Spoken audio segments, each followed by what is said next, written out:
Okay. Thanks so much for again, everyone.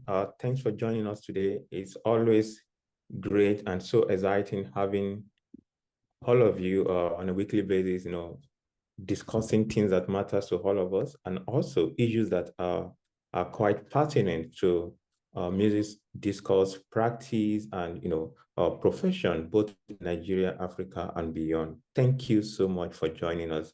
Today is another day on the organ house concert and seminar series. For some of us who have been part of this journey, the series has taken a different route, drawing ideas focused on different, component of music, ranging from performance, artistic, research, concert, at different level, even up to issues around royalty, policy, intellectual property, right, So those are the things we have we have explored recently. So I think today's event is quite different a bit. It's different in the sense that it's an introduction to a new edition, a new series that we are launching perhaps from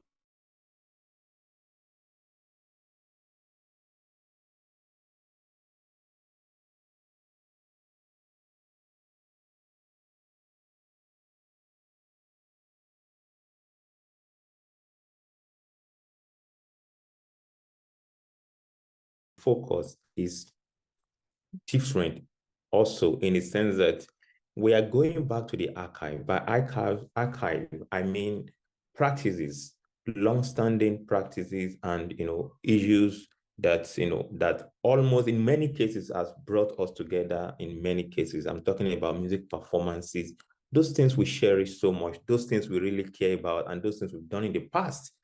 So this is what we want to do today. And in this sense, we are going back to that common phenomenon again, which is choral music. We call it modern African choral music praxis, in Lagos,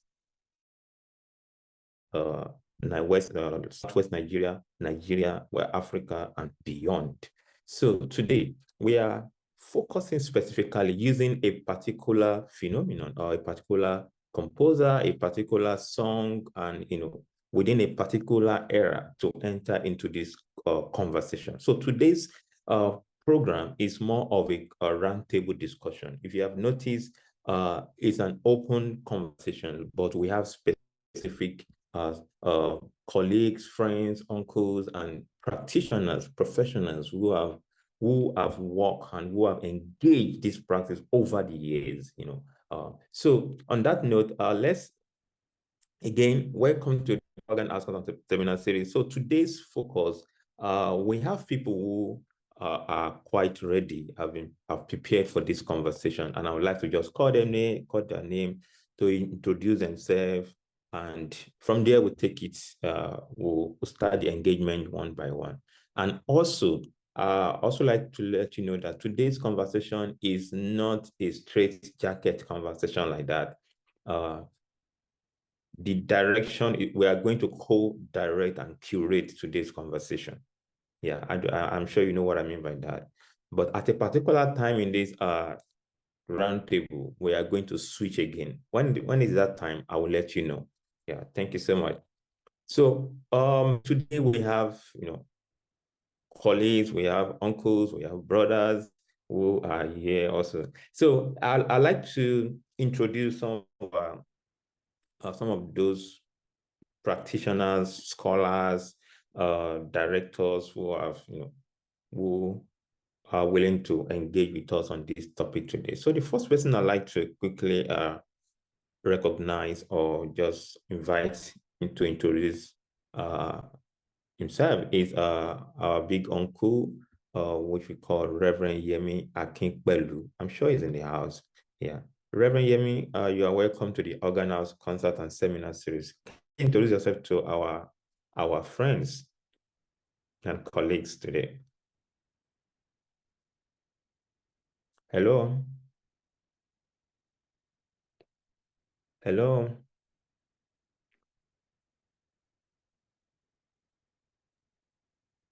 Hello, can you hear me? Yes, sir. Yes, sir. It's good. We can hear you, Reverend Akinpelu. Go ahead, sir. God bless you. Thank you very much. Yes, you can continue with your introduction. Yeah, I said we just want to introduce yourself to us, our friends, and for those who are joining us. Well, my name is Yemi Akinpelu, and I've been a practitioner in this music ministry for, let's say, about 40-something years now. Wow. And I'm happy to have had meaningful contact with the person we are discussing today, Dr. Ayoda Mokwe. We've been together for long, and I can tell you the story behind the composition, Polongo. So how it came about and the early performances of it.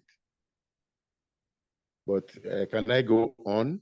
Definitely, we'll come back to that. Definitely, just Okay. I want you to introduce yourself to our friends and colleagues. Then we'll come back to all. I'm very sure, and I'm happy that you are quite prepared for us and to engage us today. So it's a privilege having you, sir. Thank you so much, sir. Yeah, so I will definitely come back to that. Definitely, we'll come back to that. Yes, we can't wait. We are looking forward to that. Yeah.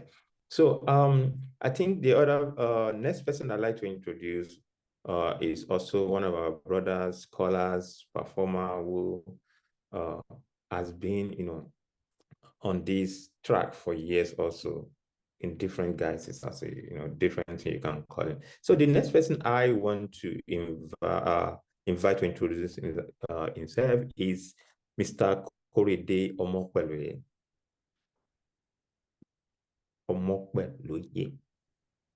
Mr. Corey.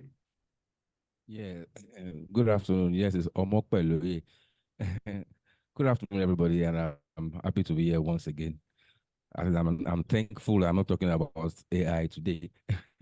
Well, as you have said, I'm a practitioner. I'm a pianist and also a music producer, but at the same time, I'm one of the associate producers of Nigerian art music, where we are trying our best to curate and maybe collect, music by Nigerian composers for Nigerians.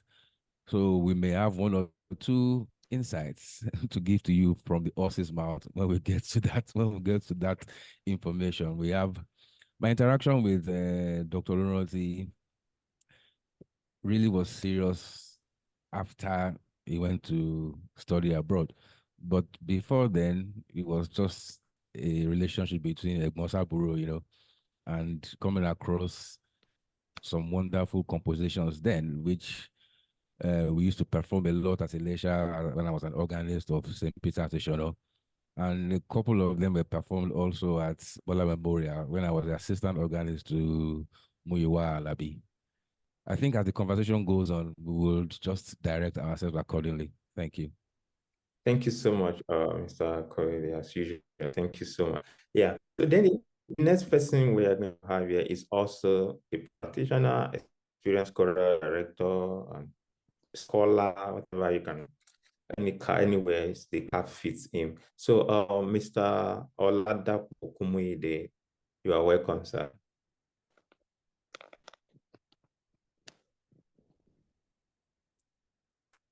Mr. Oladapo Okumuyide. Yeah, glad to be here. As I said, my name is Oladapo Omojola. I'm a choral director, music director of my ensemble, and I'm an organist. And now more into going deeper into research and a scholar, and I'm a student as well. I'm glad to be here to be seated with a lot of seniors here to discuss music and with the concentration we are doing today. I've been practicing music since I know people that can tell my story now. I mean, I think people can tell my story as a 10-year-old boy. I used to, when Nightingale started, I was privileged to be part of the very first performances with my dad. So I've been practicing music for a while, and I've known the person we are discussing today for quite a long time now. So I'm glad to be here. So welcome everybody. Good morning from here. Thank you so much. Thank you. Yeah, so the next person we're going to invite is our brother, also a practitioner, a colleague, a friend, who has also been around, as part of this conversation. And I'm particularly want to thank him for his consistency with us, and like others also on a weekly basis joining us. So Mr. Olasumbo Ola, you're welcome, sir.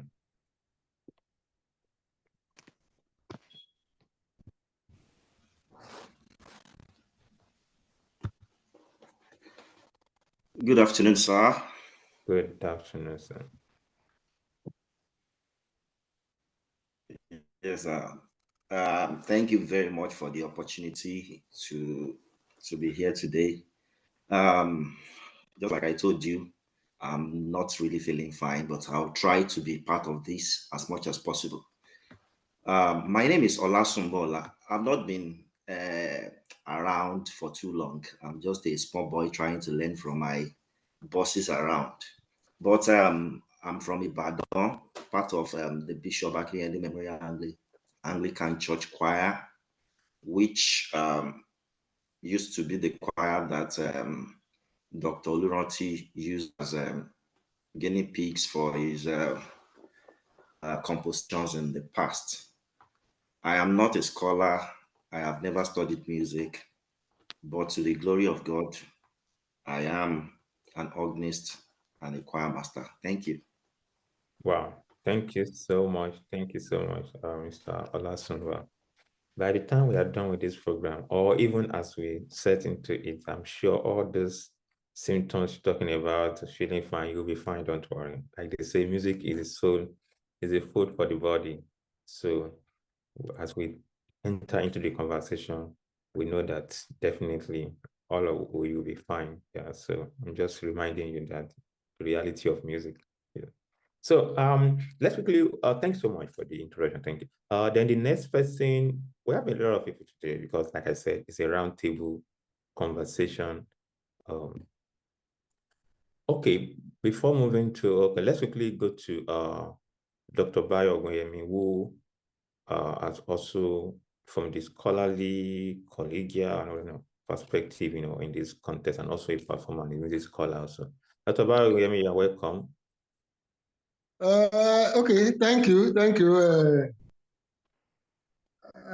Anyway, let me also join you to welcome our regular attendees who have made this place interesting. And this is another step which you are taking today. And I promise them it will be another memorable encounter. Thank you, everybody. And let me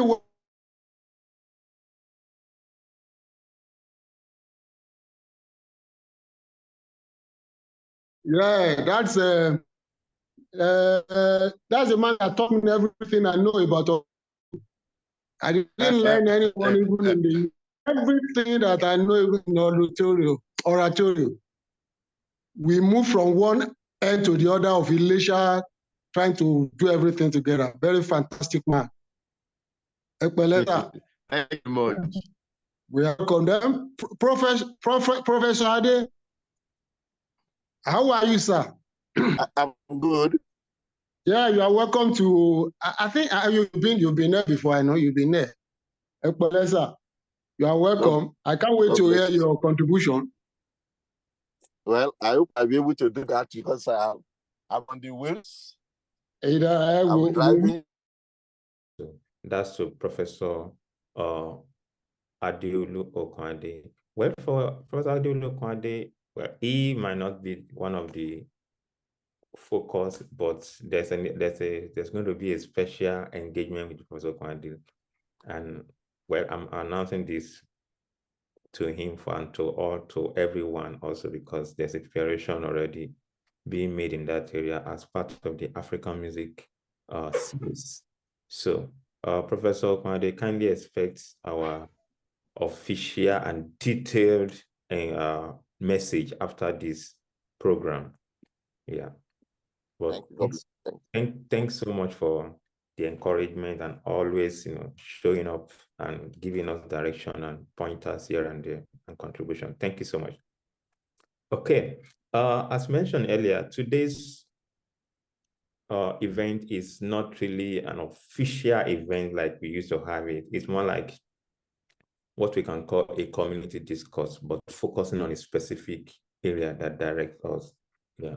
So for all other people who I have not mentioned your name, I'm not, please understand that I am not ignoring you because of anything, please. Of course, and I've seen many people also who are regulars of this, on this platform, particularly on a weekly basis. And I appreciate every one of you, seriously.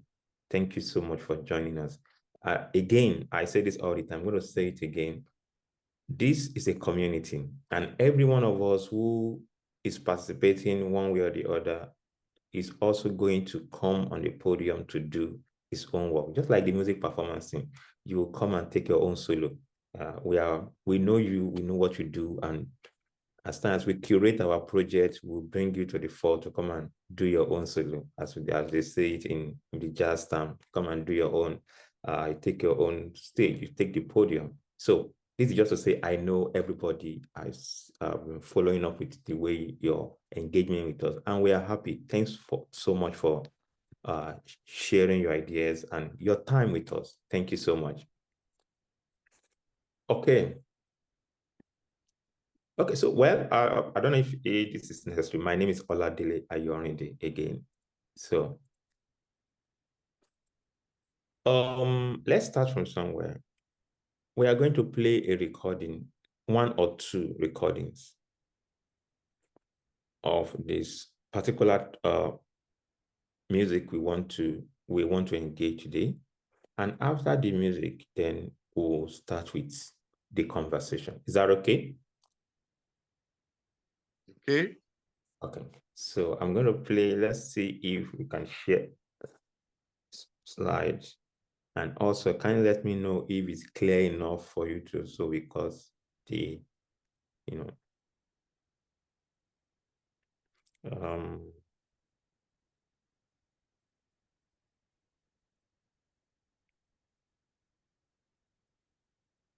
okay.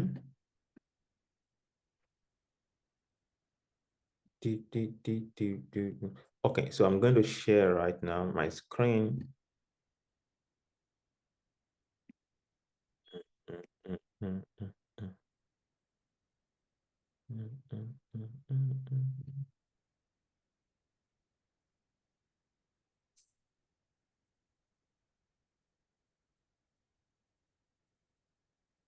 Okay. Can we all see the screen now? Okay, so this is a recording of City Choral, and let's see, in 2016. So let's listen to this. And of course, if you have other recordings also that you think, because one other thing we are also looking at today is, it's not just the music itself in terms of performance or in terms of course, the scripts, the idea, the creative process is, and the stories around it is a foundation. We are also considering different engagement, which also include how it has been recorded, where it is recorded, the performance context. So if you have recordings of any of these songs, it could be for choir festival or whatever, please, you are welcome to share it. Yeah, and if you have scores, fine. So it's a conversation for today, but let's start with the read content and we'll move from there. Thank you so much.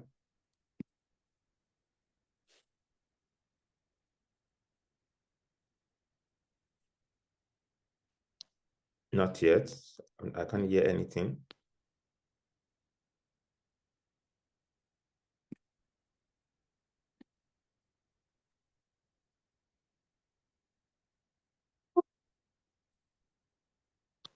Okay, is it clear? Can you hear the sound? No, I can't. I just played it now. Can you hear it now?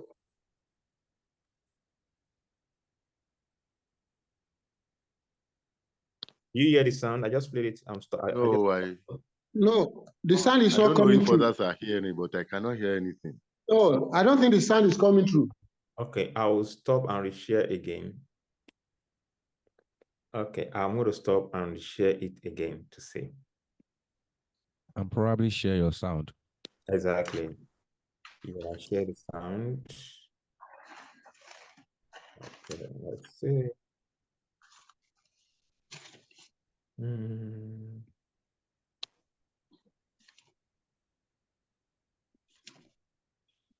No, not this one.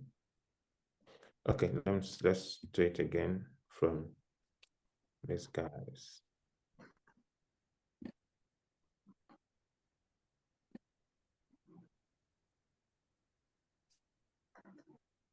I think it's a recording. Let me try again because it's not sounding now. I'm playing.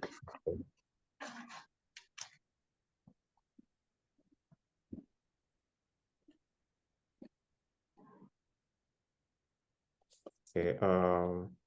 But if you have other recordings, you can suggest, please. Okay. I think let's try it again.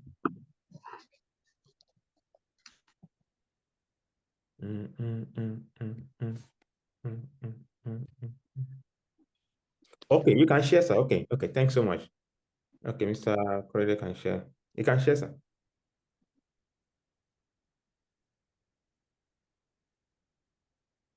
Mr. Correde, you can share. Yeah. It has to be made an host before I can share. I mean, yeah, it's sharing. I think it's sharing already.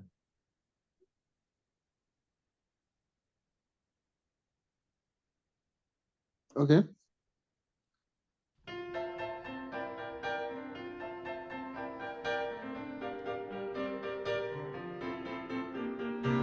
Can we all hear? I can hear. Yes, it's coming. Yes, very clear. All right. Okay.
Wow. That's great.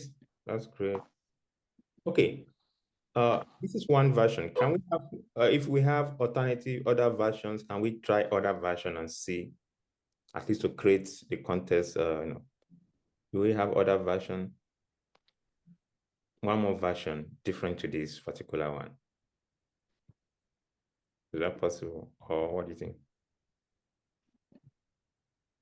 Oh, yes, we do. It will be interesting to play the one with tonic sulfur, even though Dr. Loroti doesn't like tonic sulfur. Okay, let's see. Of course, why not? Let's see. Yeah.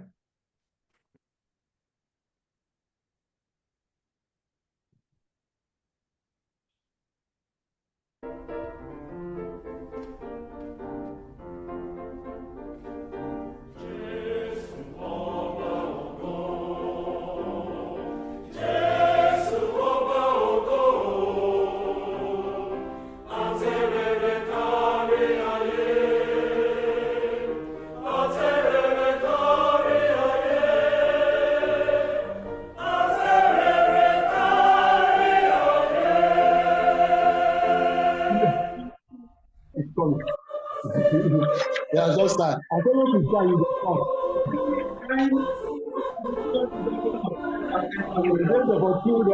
someone was they said we have to start. I don't know if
Okay, so we have 2 recordings already. And from my own hand, there's a lot of questions again I've been asking myself while listening, after listening to, these 2 recordings and these 2 performances, which are quite good within their own context. Yeah, so I think let's start the conversation as, then we engage, we will definitely come back to all these realities one after the other. So I'm going to start with a few questions, and those questions will launch us into the conversation for today. I don't know if that's fine with us. Yeah. So the first one I really want us to engage, and I will direct, of course, so it will be well, I will direct to, it could be 2 people or 1 people at the same time, but we'll make sure everything went according to, and it will make sense. So the question is, I think I'm going to direct this to Reverend Akinpelu. So what did the choral landscape look like in the 1980s and the early 1990s, particularly in the Southwest? I'm sure. Yes. Yeah. So Thank you. Okay, sir. Thank you. Now, the 1980s and the early 1990s, because Polongo came as a bridge between the old times and the new time. Now, the landscape was dominated by Western musical practices, so to speak. You have hymns. Descants were not so much pronounced then, but they sang hymns, anthems, especially anthems from Empire Anthem, those books, 1 to 3, Empire Anthem. There were so many anthems that people chose from when they have choir festivals and adversaries. And apart from that, the works of Handel was much pronounced then, especially the oratorios. They took excerpts from different oratorios of Handel, especially Messiah, then Judas Maccabeus, then Israel in Egypt, Samson, Saul. Those works, although they were not performing them at a stretch like that, but works were used. And then apart from that, we had so much of Haydn, Joseph Haydn, and especially creation. Creation, you are almost sure that one of Haydn's works will be, if you are invited to a choral evening or a choir festival or something, you see, all these pieces, you find 1, 2, 3 items there in their repertoire. Apart from that, we had Mozart, Glorious is Thy Name, the 12th Night. Rarely you find some choirs that are a little bit advanced, performing works by Bach, and especially the Passion, St. John's Passion and St. Matthew's Passion. Apart from the chorals, you can choose 1 or 2 chorals to add to your to the number of items that you want to perform for the day. But by and large, you find that most of our Nigerian composers didn't have much, they were not much pronounced those days in the 80s and the 90s, maybe just to spice the whole program. You want to sing something from Ayobakole, or probably because they don't find their works so easy to mesmerize the audience. No, they wanted pieces that could really catch and That is it used to be dominated by Western compositions until maybe I can say the person that really changed the landscape is James Yankee. James Yankee, a Ghanaian, was writing music in Yoruba language. And I can tell you that that is where Dr. Olunoti, that is where he got his inspiration. That is, he was challenged by a Ghanaian. And he took up the challenge, and that's what happened. You see, James Yankee wrote Ope L'oye O.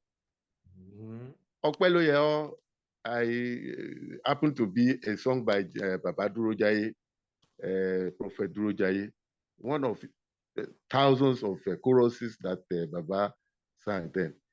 Now, James Yankee took Ope L'oye O. Just sorry to interrupt you. Sorry to interrupt hello? you. Hello, sir. Sorry to interrupt you. Okay. Who is Baba Duro Jaye? Where's Baba Duro Jaye? Baba Duro Jaye is he used to be the general evangelist of CAC. But later on, he founded his own church, Blood of Jesus Apostolic Church International, and he was the general apostle, and he sang so many thousands of songs that are very, very popular today. But most of those who sing Baba Duro Jaye songs, they don't even know the source, and they don't acknowledge, they don't credit. But there are so many flying around. That's Baba Duro Jaye. He's the general apostle of Blood of Jesus Apostolic Church International. He founded that church early 80s. So one of his songs is Ope L'oye O. And James Yankee took this Ope L'oye O and made it art in the art form, the art format. Okay. And I was the person that performed the work. Wow. I performed it at Elisha in 1988. Did you say something? Yes. So you premiered Ope L'oye O in 1988? Oh, yes, yes. Wow. Okay. So then after that, you see, we were colleagues. We were working together. I was lecturing at the College of Education in Elisha. And he was one of our lecturers. I was the organist of Holy Trinity Church, now Holy Trinity Cathedral, Omofe, Elisha. And James Yankee was employed as an assistant, maybe as a choir master at the time. Okay, we had a wedding. And in that wedding, we sang Kabiyesi, Osana, the way Dapo Taiwo, who composed the song, they had 7 verses. And we were just singing it as a chorus, the leader and the choir responding, just as we used to do. So James Yankee now complained that how can we sing 7 verses and the same way and so on. Well, he said he was going to do something about it. He was going to write an anthem, and he will use the 7 verses. Okay, I said, go ahead. So we started writing Kabiyesi, and he wrote the piecemeal. He wrote the first 3 verses and brought it to me. I used to, when he writes, I used to play and comment. And then the chorus started getting bigger and bigger and bigger until I told him that I want him, if I want to perform it, I want a grandiose ending. Something like the Hallelujah chorus that we used to perform. I said, okay, I understand. So he wrote Kabiyesi. After we have worked on it together and so on, then I performed it in 1988 at Holy Trinity Church. Again, I'm going to interrupt you, sir. Just a minute. Okay, I think you are now. I'm just telling you how exactly Polongo. It's okay, of course. It's on point. Definitely, it's very, very valuable and relevant for this conversation. So the next question is what you are actually asking, responding, addressing now, which is what were the popular compositions of the late 1980s, perhaps before the emergence, that preceding compositions before Polongo, and those prominent ones, that choral concerts, festivals, and weddings, like you just explained now. So you told us that Ope L'oye O, Kabiyesi, Osana, those were the two, like in the late 80s, Yes. by James Yankee. Arrangement, composition, we can put in different ways. So I just want to quickly lay that down, so that can also help you in fleshing it out. Well, I need to add this one. Okay, in Nightingale's International, Nightingale Choral Voices, Elisha, then came to be in 1987. And at the inaugural concert of the Nightingales, we had some performances, some of my compositions, then James Yankee, and a lot of Western choral works. Okay. By the time James Yankee wrote Kabiyesi, it was going to maybe towards the end of 1988. Okay. Tolu Fatoyinbo from St. Peter's, Aremo. You see, it's now getting out of Elisha and it's going to Aremo, where the thing bounced on Ayo Oluranti. Okay. Tolu Fatoyinbo was so fascinated with those pieces, especially those of James Yankee, and he took the score to Ibadan at St. Peter's, Aremo, where Ayo Oluranti was a sub-organist or an assistant organist there. So he was challenged. That is what he told me, because when I met him one-on-one later, he told me that he was challenged when he heard that the person that wrote Kabiyesi is not even a Nigerian. And he wrote the Kabiyesi, it sounded like he is a Nigerian composer. So he was challenged. I told him that James Yankee doesn't speak Yoruba very well, although he tries to. So a lot of what you see there, I had to panel beat. I had to tell him, no, you shouldn't sing it this way. So I had to panel beat before the final product that you are hearing. So he was challenged, and he said that Polongo was his first piece that he composed.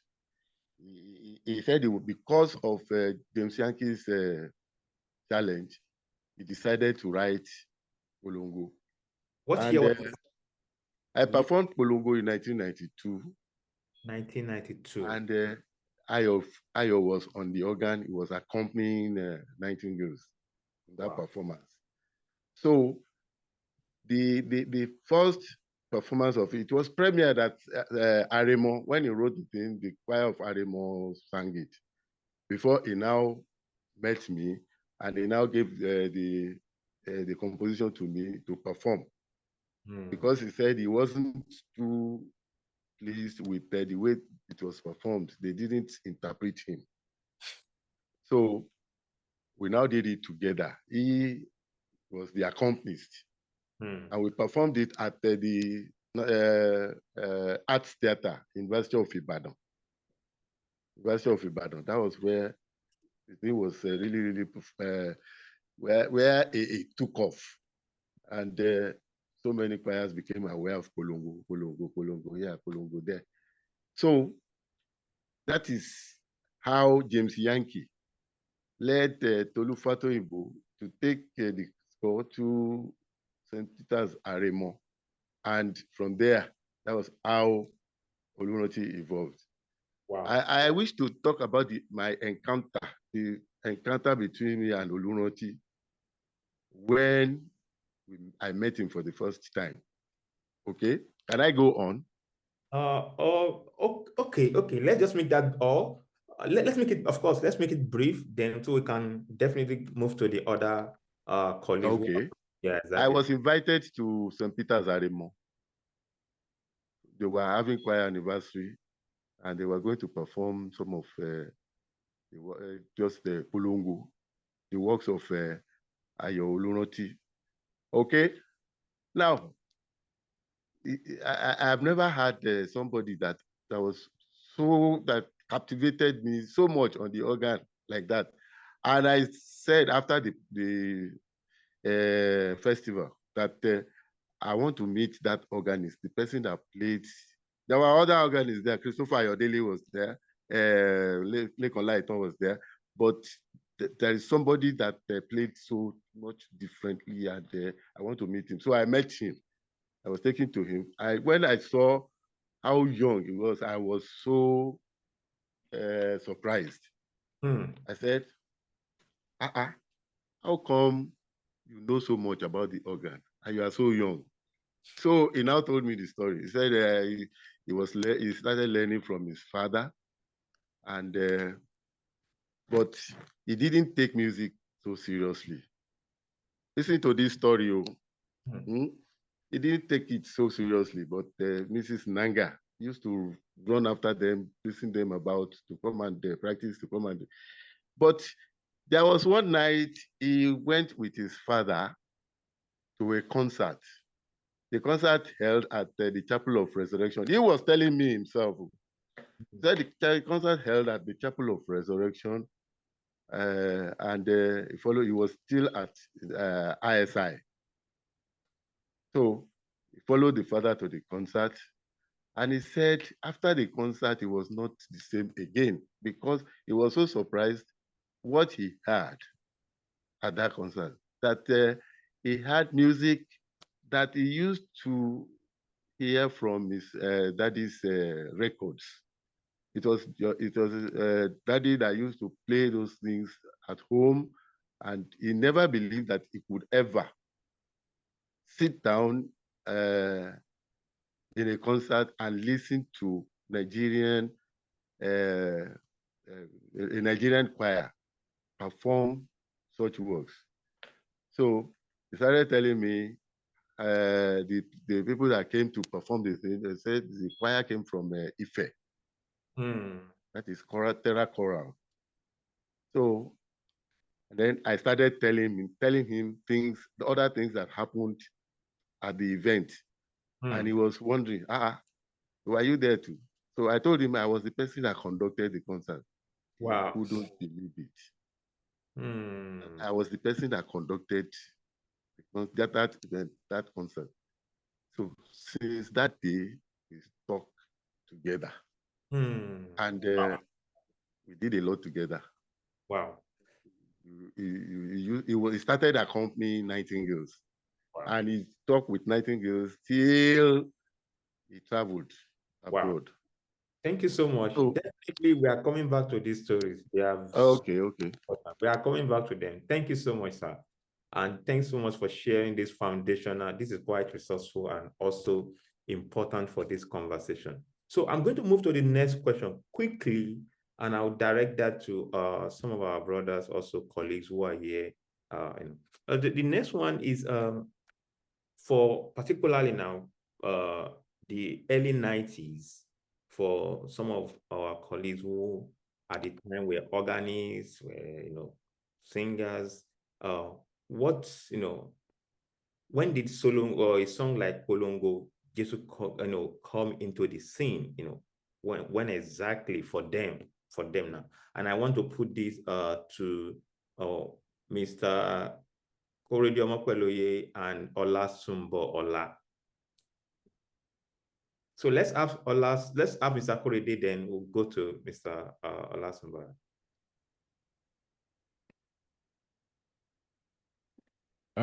Thank you very much. First of all, I think I will speak from my own background. My own background is white garment church, so we had a lot of music we were listening to. So it was until when I joined AVMC that I was introduced to pieces like Ope L'oye O by Deborah Akinwumi. It was quite profound, right? Then my interest in choral music like that written in Yoruba was picked. Then my days in Ife and Elisha right, was when I heard Polongo performed. And I asked Femi Farore there, like, I will compose this piece. I like it. Oh. And he said it was by Damope. I said, interesting.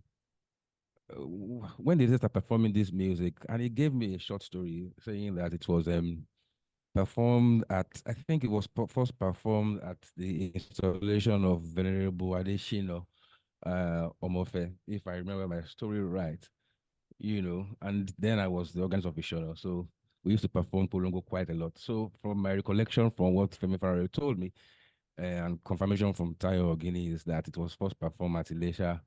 That's went to my own knowledge, around 94 when Venerable Adeshino was being installed.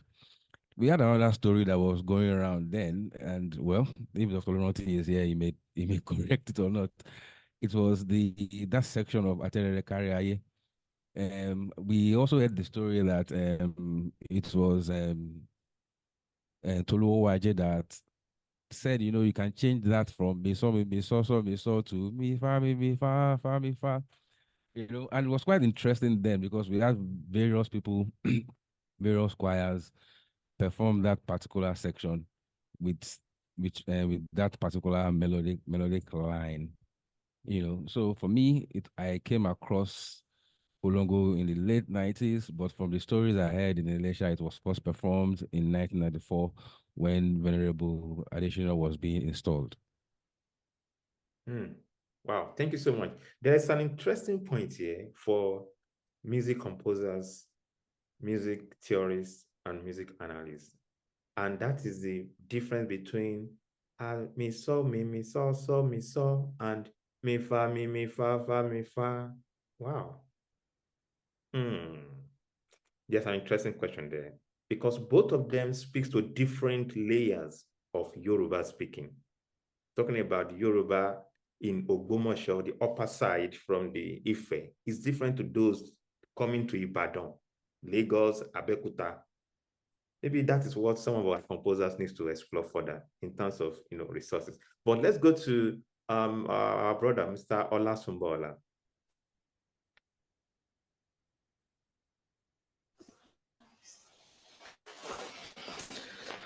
Okay, thank you very much, sir. Our father, Reverend Yemi Akinpelu, seems to be the best person to talk about Dr. Lonoti and his compositions because they've gone really far. And from what I've also heard, because I've not been around for too long, just like I said, Polongo was composed in 1990. And before then, Dr. Lunoti had encounter with James Yankee, just like Reverend Akinpelu just said. And he wondered why a Ghanaian would compose in Yoruba. And then we, the custodian of the language, are not doing anything. So he was actually challenged and he thought, let me do something. He said when he went for a program in Yaba at CSC Yaba, and then they performed Ope L'oye O. And then he got to Ibadan at Aribo. They performed Kabiyesi, and then he was like, what am I doing? And then he went on his seat to get Ope L'oye O, to get Polongo. But for someone like me, I encountered it in the early 2000s with Bishop Akinyele Memorial Anglican Church in Ibadan. Because before that time, just like Reverend Akinpelu said, everybody was doing Western. If you don't hear the Western side of music, then it will be native hairs. So if it's not native hairs, most people will go for Andel, Aging, and the likes. So my encounter with him is came in around the early 2000s. Thank you. Wow. Thank you. But at what point in the early 2000s, which church is that? Were you a singer, a performer of the song at the time? Bishop Akinyele Memorial Anglican Church, Iwo Road, Ibadan. Wow, wow, wow. Thank you so much.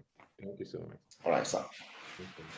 Wow, there's a lot going on here today, which I'm happy we are unpacking. This is quite important, not only for compositional sake, but also for scholarship.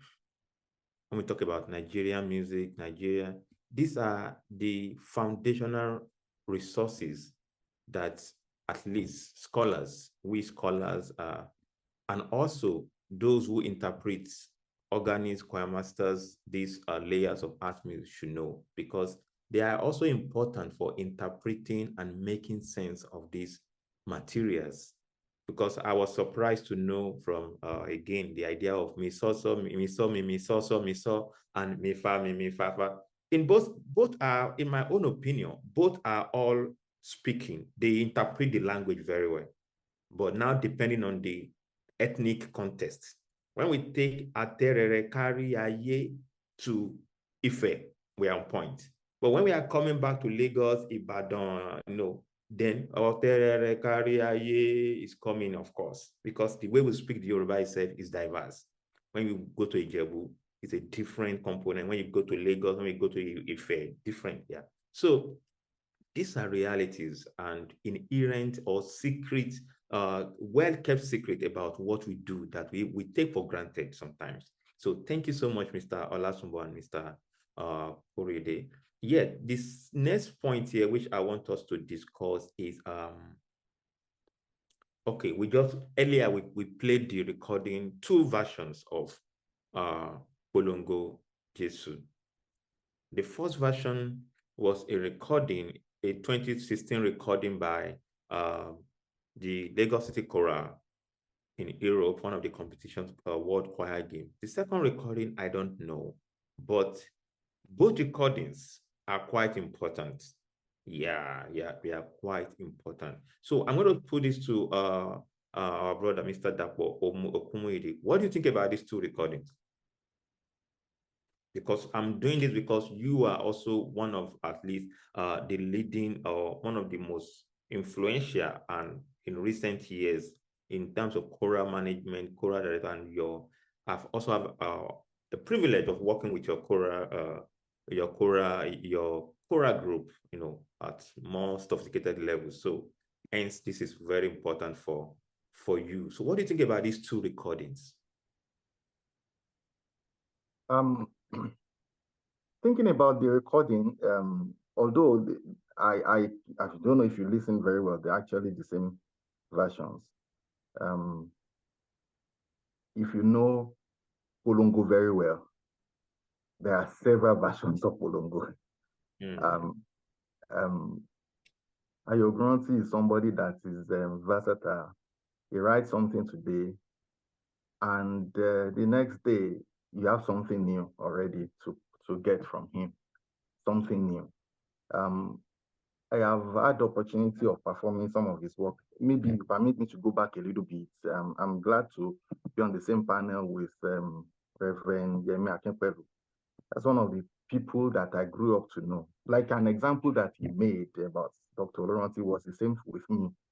Of course, my father was an organist, and all my life from childhood, I've been listening to a lot of Western music. And it was Nightingale that actually brought me out.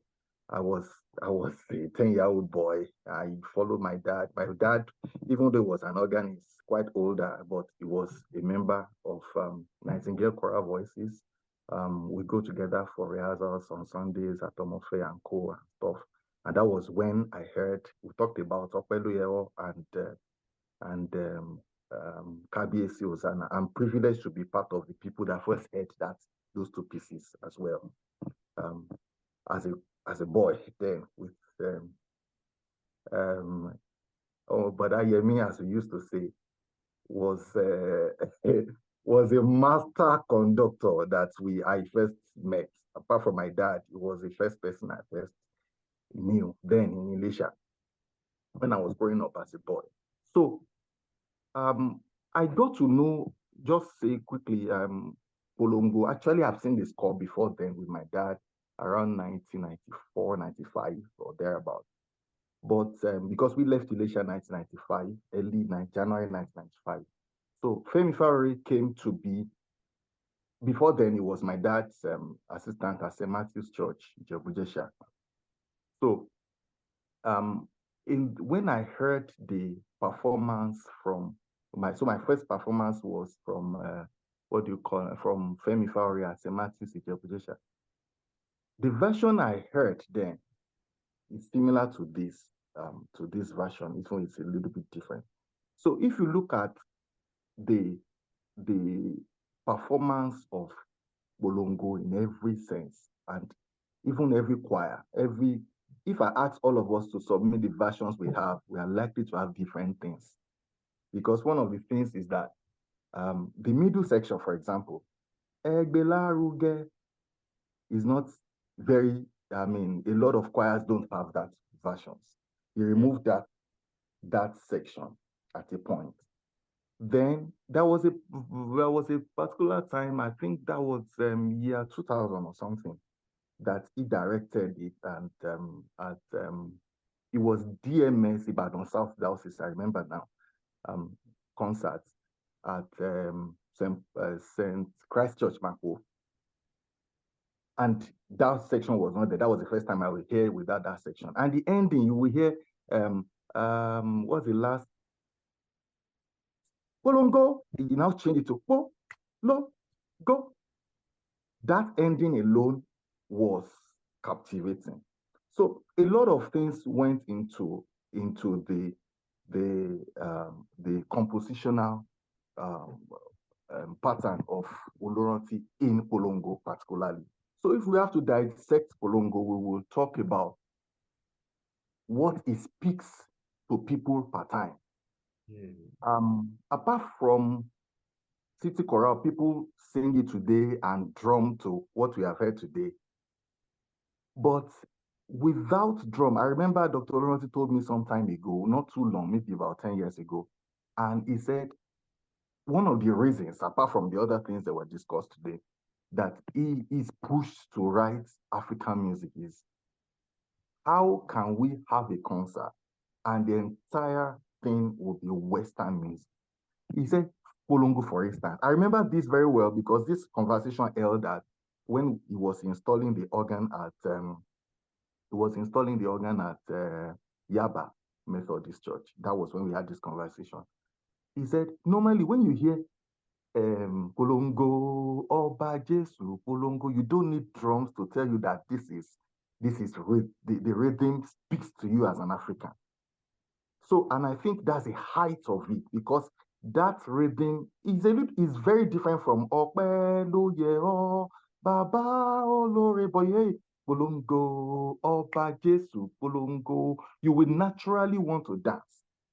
So I may not subscribe to the idea of the percussions, really, because of this music. But at the same time, I would say that Oloranti has a pattern of writing that will make you to want to listen to something else. Let's look at the version that does not have Egbelaruge, that slow movement in the middle.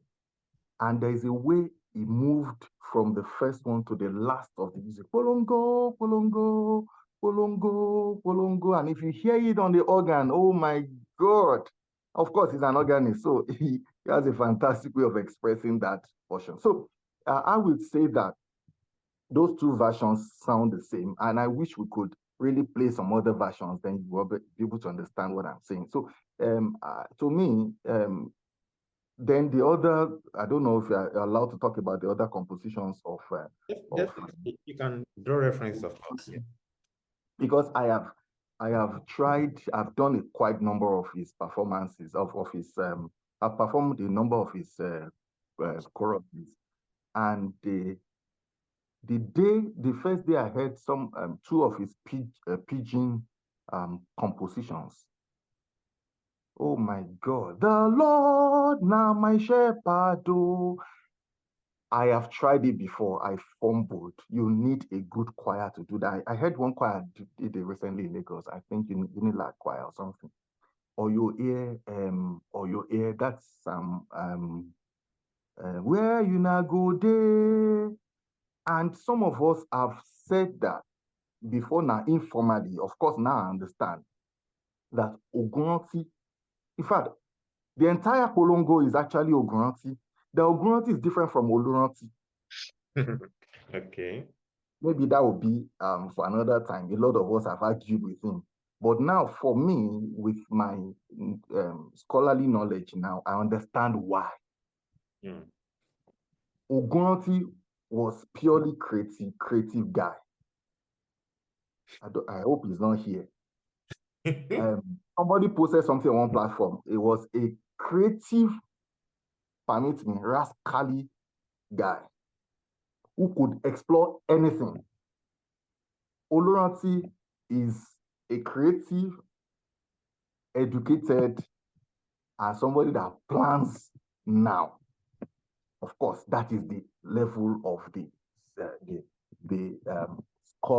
scholarship that he is now. So, looking beyond Polongo, I think we need to really explore some of the elements he has put into his music. Thank you so much. Definitely, we'll come back to that. This interesting demarcation between Ogunranti and Oloranti. Okay. Yeah, we'll come back to that. Definitely. Thank you so much. Well, moderator, sorry, I couldn't raise my hand because I'm still on the wheels. I don't know whether we can contribute for those of us who are not on the panel table. Definitely at the Q&A session very soon. We are going to open that very soon, sir. Thank you, sir. Thank you. I hope I will have pulled over before then. Thank you. No, definitely we are getting there shortly. Thank you, sir. Yeah. So this is quite interesting, of course. The Oluranti and the Ogunranti, schisms, which is quite important, But let's move to the next one as we need to get to the Q&A so our friends and colleagues can. Now, the next question is I'm going to open to every one of us. And this has to do with the music itself, the content, the aesthetic resources that makes those music, the ideas of tempo, the ideas of thematic development. You spoke about the Polongo. Yeah, so something like when Reverend Akinpelu was discussing the story behind that creative intent, then what came to mind is that, Dr. Oloranti has been in this business from day one of pro-Africanism, pro-Yoruba, pro-whatever. And I agree with you. That is exactly what is rehearsed in that area. Because the first time I myself saw that piece, that motive is quite interesting. It's unique. That motivic development and the ways in which it merges from using different figures and everything is quite different. And that is, in my own opinion, one of the things that actually differentiates this Ponlongo Jesu and why people fell in love so much with it. But the question here is, in terms of tempo, let's talk a bit about structural. This is not, we're not going to strict analysis here, but let's engage structurally or in terms of nuances that shape the song itself. So I'm going to, so the question I would like to ask you is, okay, in terms of structure, what are the important details that one needs to really engage in terms of tempo, thematic change, transition from one idea to the other? So I'm going to open it to us for our panel. Who wants to jump in first? Well, I will just jump in quickly to round up what Dapo was saying. In my recent conversations with Dr. Oloranti, we had a session of conversation, and we were talking about tempo exploration. The tempo of the piece, and I think right now is not quite keen on putting those blanket tempo like Allegro or Andante on those pieces. So referring to the two recordings we listened to, one can immediately know that the City Choral's performance was faster than the the other performance. And not drawing points, but you can see that the second performance, if there was in tonic sulfur, you had the tempo markings, well, indications, allegro, moderato, and andante, and immediately you can already realize that the mood of the music kind of changes because of the tempo. And even the outcome of the recording was a bit modeled up in the first one because of the tempo. You can see that all the lower range instruments they didn't have enough time to decay, so they were overlaying on each other, as opposed to almost the same instruments used in the city choral, where the decay time was quick enough for it to be quite brisk. So in terms of performance practice, the difference between the two performances for me is the tempo, the choice of tempo by the conductor. So, and if it's left to Dr. Ronaldo now, I'm sure I don't know the one he's going to choose. But for those two performances, tempo was really, what will have made or mar those performances, the tempo choice. Well, I thanks so much for bringing out this particular perspective, because I agree with you to a larger extent, because there's a particular composition by, I'm sure that Mr. Dapo Komuide will definitely bear witness to this. And I will also like if he can comment on it. Iyanu, that particular choral composition, I encountered the piece through New Wine Choral, of course, and it was so interesting, how the treatment of tempo on the one hand, and also the same figure that Mr. Dapo outlined in Polongo. There's a particular section where Dr. Laurent focuses on the same treatment, but in a different way. But in my own kind of trying to, as an accompanist, what came to mind was that first idea of Polongo. But let's keep that for now. Then let's quickly go to our first other panelists who want to quickly jump on this. The score now, though I'm sure you have the music, but in terms of structural thinking structurally in terms of the song, themes, ideas, and how these materials came together, and how they are also shaped by tempo, different sentiment, different objective, and different subjectivities. That's what so I'm going to open this to us for anyone who wants to jump in terms of performance, who have performed the work, or who, yeah.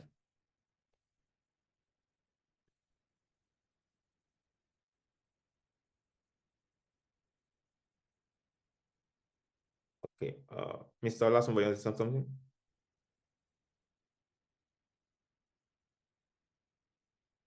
Mr. Lasumba, you want to say something? Okay. Okay, come in, Mr. Kumide, please. Yeah. Polongo, well, I can say that maybe it's quite a long time. Maybe I've not performed it for maybe about 15 years now.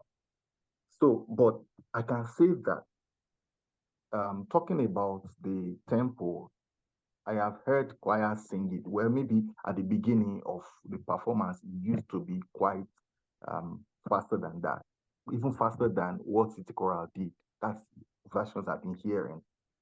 And I think a lot of people slowed it down because to get the African element of the rhythm, particularly get it out. And that's why it's a little bit slower. What I used to hear is quite maybe at maybe even close to about 90, if you have to do about the crochet beats per minute. So about 90 at that time. In fact, specifically, I must say that the first time I heard it from Femi Faure, he played on F sharp. He played on F sharp. And I found out that it was the first time I would know that there's a way, I don't know, I think we've discussed it somewhere before. There are some keys are so sweet, so lovely. And F sharp sounded, when I asked him, he said, hold on. He played it on F. And I found out that F sharp was sweeter. It's sweeter. I don't mind my language. So So talking about the key, talking about the rhythm, we have explored that enough. And I think that middle section of Ope L'oye O is actually one of the areas a lot of people don't interpret properly. It's more on the choral movement, and we see the call and responses coming in between that section before the coming back to the A repeating in them. We want to talk about the grammar now, music. So it's for me, I see what is interesting to me first, the accompaniment. It's not as what you hear on the piano in 2 recordings is not expressive as what you hear in the organ. Definitely. Particularly when the bam bam, the pedal comes at that point, and that alone, caught my attention for me at the beginning of that. So when I hear piano these days, all the performances you've seen, I don't know if anybody can still give us anyone that has the organ recordings. It would be nice for us to hear the difference and be able to see the high points, which is the accompaniment, and the middle section. That, for me, those are the high points. Wow, thank you so much. Mr. Olasunbo, I want to say anything? You want to say something? Want to add to that?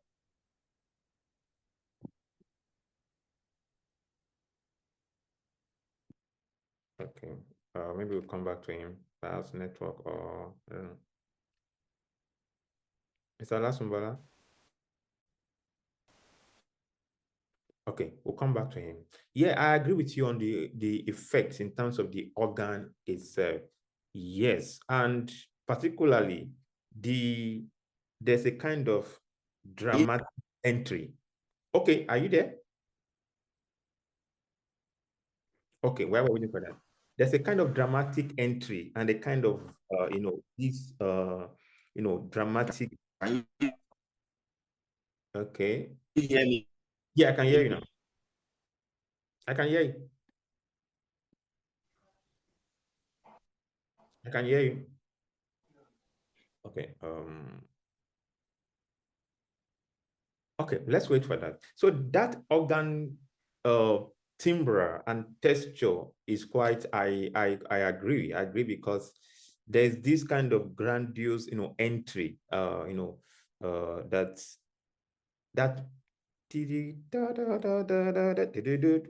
is quite dramatic, and it's quite, for me, those were the action point, the main issue regarding what one of the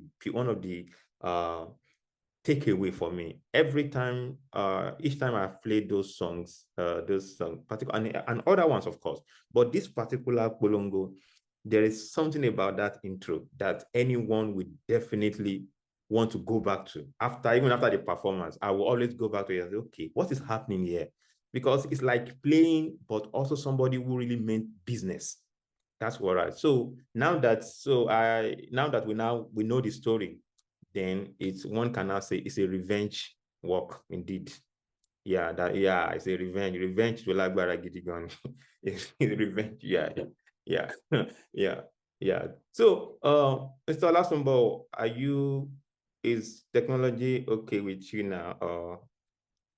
Okay, let's just move forward. Let's move forward. So the next one is okay. Yeah, please. I just want to say, I don't know how many people have that version. Maybe Uncle Yemi will have that, and some other people. I came across one of the versions which I tried to work on the entire thing. He did a book, a small book of Polongo Jesu, and which had some a version of the Polongo we're talking about, and he did the middle section Ope L'oye O as a chorus separately. Then he had another solo of Mio Polongo. Yeah, and of course included dancer Kioba. Oh my God, this guy is a guru. I just remember dancer Kioba. Da da da dancer Kiyoba. I don't know. Those pieces are not very. There's another one for Easter. I can't remember what else. Those actually are not the. So he did that small compilation like an it's not an oratorio, but just a work of 6 or 7, I can't remember, works, which he called Ejeka Polongo or Polongo. I can't remember that. I don't have that anymore. So if we want to explore that entire thing, you now see that it was a development of the beginning of Polongo, which is spread out to other works. Just me that I think we should just talk about, put that into. Yeah. Thanks so much for adding, particularly referencing the dance cycle. But one thing, we can't really exhaust, this Polongo thing with one conversation. I can assure you of that. There's a lot that we still need to cover. But let's move forward for today. We are going to still have, sessions where we are still going to take time to go delve into the real essence, deep more further. But I'm happy that we are having this conversation today. Let's move to the next point, and perhaps that can take us to where we can now open the platform to everyone to contribute. So, okay.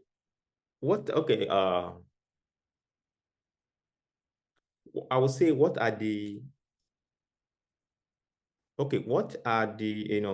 influences? Of course, we've seen the influences, but we also need to particularly talk about it in relation to the development, of things around.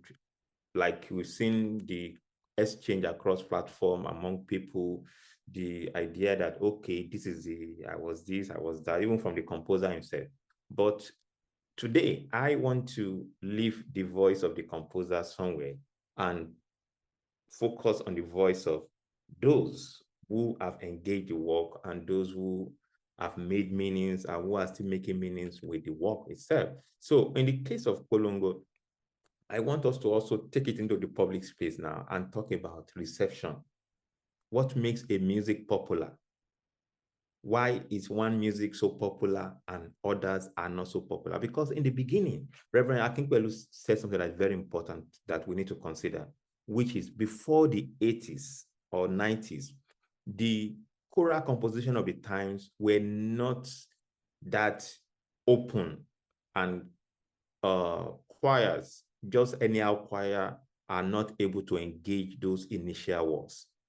Yeah. So then the question is, what is different about songs like a composition like Polongo, that everyone wants to perform it, and that's on the one hand. And again, what is the influence of this song, like this, in the last 30 years now, across both in Nigeria and beyond?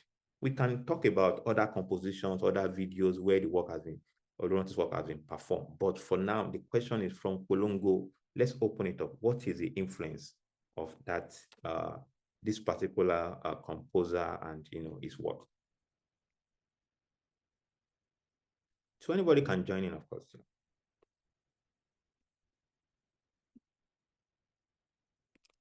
Okay, we're waiting for that. Thank you, everybody. Can I go ahead, moderator, sir? Okay, good. Well, okay, thank you for making it possible, as you promised, that we will have an opportunity to speak.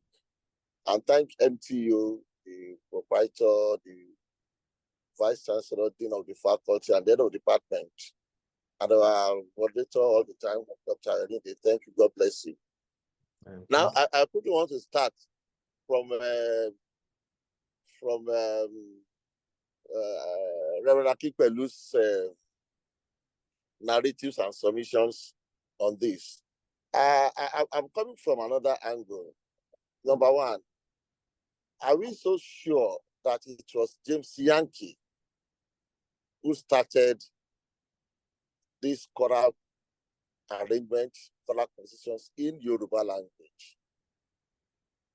From what Brother Akinpelu said, because I'm aware that there might be some unsung heroes, unsung composers that we did not know. But I know within that area of Elisha zone, across that area, yes, you can see James Yankee. But I'm aware that Debo Akinwumi started writing choral compositions. I'm not too sure of this, but I want to say it in an educative spirit that can be corrected. Oye Sawyer of the CAC, they have been writing a lot of Yoruba choral songs for church. So I mean, just for record purpose. But the thing I've picked from this program today, which I didn't know before. Many thanks to Reverend Kikolu at the same time, was that Ayo Oluranti was motivated by Yankees, is it Ope L'oye O or Kabiyesi. I also want to thank him again for bringing in the issue of Drojaye, Prophet Drojaye. I would have loved to know if Prophet Drojaye is still alive. I would love to know about that, because these are the things we need to know as part of our scholarship effort. Yeah. Taiwo that he mentioned, most people don't know that, I've forgotten the first name now. He mentioned, Rakiwelu mentioned it, that wrote Kabiyesi. These are part of the things I think we need to do. Dakota, thank you, sir. I said that we need to know. I've never heard of that road. So there are a lot of unsung heroes, unsung composers, unsung talent that we do not know. I mean, let's take away the generation of Akin Yuba, Ayo Bankole, who have been writing choral compositions. But I think this newer generation too, we must also make sure that we get our records straight and do a larger research. Let us expand our scope. That's on the one hand. On the other hand, I like Mr. Ogumuyide's description of Ogunranti and Oloranti. I'm sure my friend will not want to hear that analysis comparing Ogun and Dulu now. But that's that's right away. I described the first version, which is closer to Mr. Ogunyide's description. First version of Polongo, when I first directed it at Yaba Baptist Church, Lagos, as more organic than the second one. I directed the second one here in the US last year. And that was the first I've seen that revised edition. When I got the revised edition, I was working with one of our colleagues, Tapo Midei, for those who may know him. I said I prefer the first and the original. That one is more organic. That's how I described it. The second version, for me, the composer was just too careful. In doing it. So for me, I said that that one is more synthetic. I prefer that first one. That was the first time of seeing Oluranti's work, maybe 99. And I thank God I was able to do a few things. We performed that of traditional music and got it right. I'm happy that we did this today. And I thank all those who have also spoken. I appreciate it because I've learned a lot. I've learned a lot from everyone, especially the Raki Pelus, that sense of history. Knowing when to perform, when you performed it first time, knowing those who did all those works. I think I really learned a lot. So we want to say thank you to MTV again. So thank you, God bless. Thank you. Thank you so much, Professor. Thank you so much.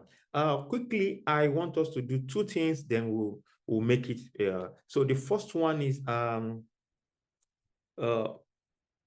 it's a question to us now. What about the composer himself?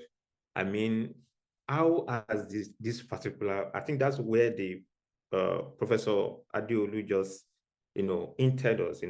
Now. So I want to take it from there. So how has the composer himself has evolved, since Polongo, and since that year, Polongo has a piece, the next one, and like again, to borrow Mr. Okunwide's time, the Oluranti transition, and the Ogunranti to Oluranti musical aesthetics, all those things. So the question is, how has he evolved? And again, we also want to wish Dr. Ayo Damope Oluranti a belated happy birthday. Saturday was his birthday, and this couldn't happen on a Saturday, so we had to bring this to today, at least to create something to reference, at least the little, if like people would say, he has contributed to our community in terms of all this word that we are discussing today. So quickly, we'll come back to the birthday thing, and also I'm going to open it when we get to the Q&A properly to us to. So let's thank him. Let's wish him well in his journey ahead. But thank you for all these things that we have been discussing. So, Mr. Korede, I want to throw something to you. So what can you say about this development of this composer? At least, is there any?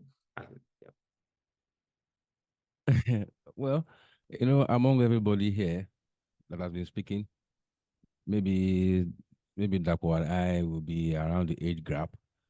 And personally, Dr. Oluranti to me is a mentor at the moment, and we are having series of conversations. So I can say that I know a few things about its evolution, but however, I do not want to respond like that. I would rather go into the archives of Nigerian art music when we created him talking about the way he thinks about his composition now, especially Ori. Let's hear from that, 8 minutes, but I'll play a few of it, and we can get into his brain to look at how he composes now. Then we can now form our opinion whether it's indeed a rascal Oluranti or a non-rascal Oluranti. We can figure that out after we listen to this short video. And he mentions a little bit about his influences also, where the quotations and fragmentations of some melodies, and he also mentioned the techniques, compositional techniques he used. Most importantly to me, what I grabbed from that video was binary oppositions. I didn't even know what he meant when he was saying that. Now I know. But anyways, just listen to him talk about the way he thinks about his composition now. I will just have to share my screen.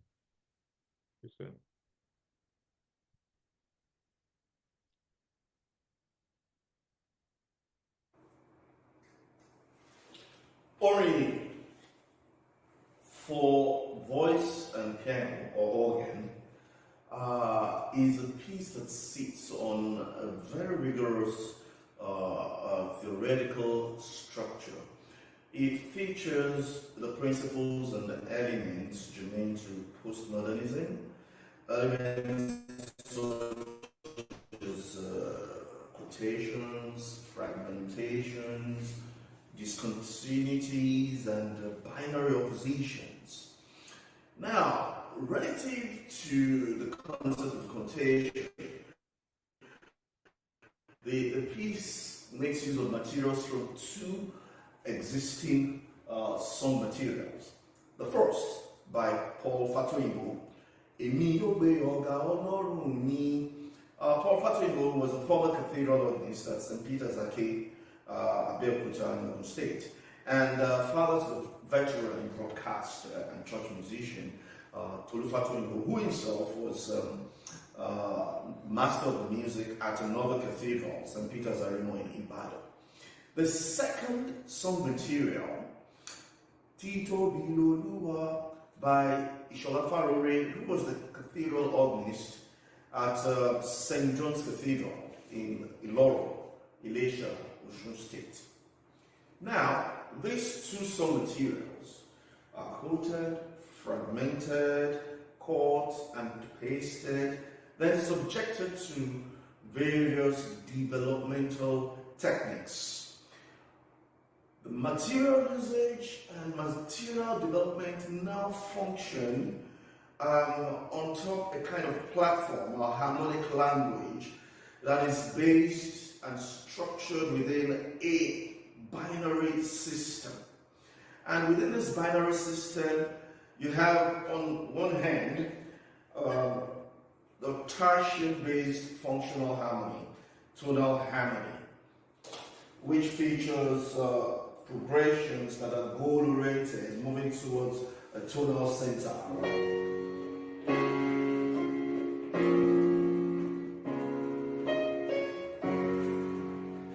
and that's contrasted against a non-tertial harmonic language, especially making use of quartal harmonies which are not goal-oriented.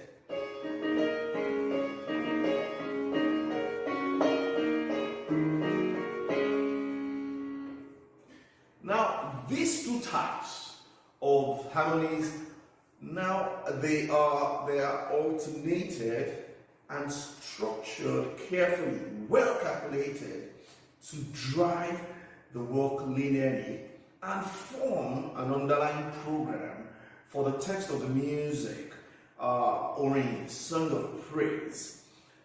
And it's okay in terms of textual content. The bass songs in Ope L'oye O and Tito Bilolua, they speak to the same theme of the song of praise. So all the grammar, all the theory, all the structure working underneath come together to form a program talking about the greatness of God.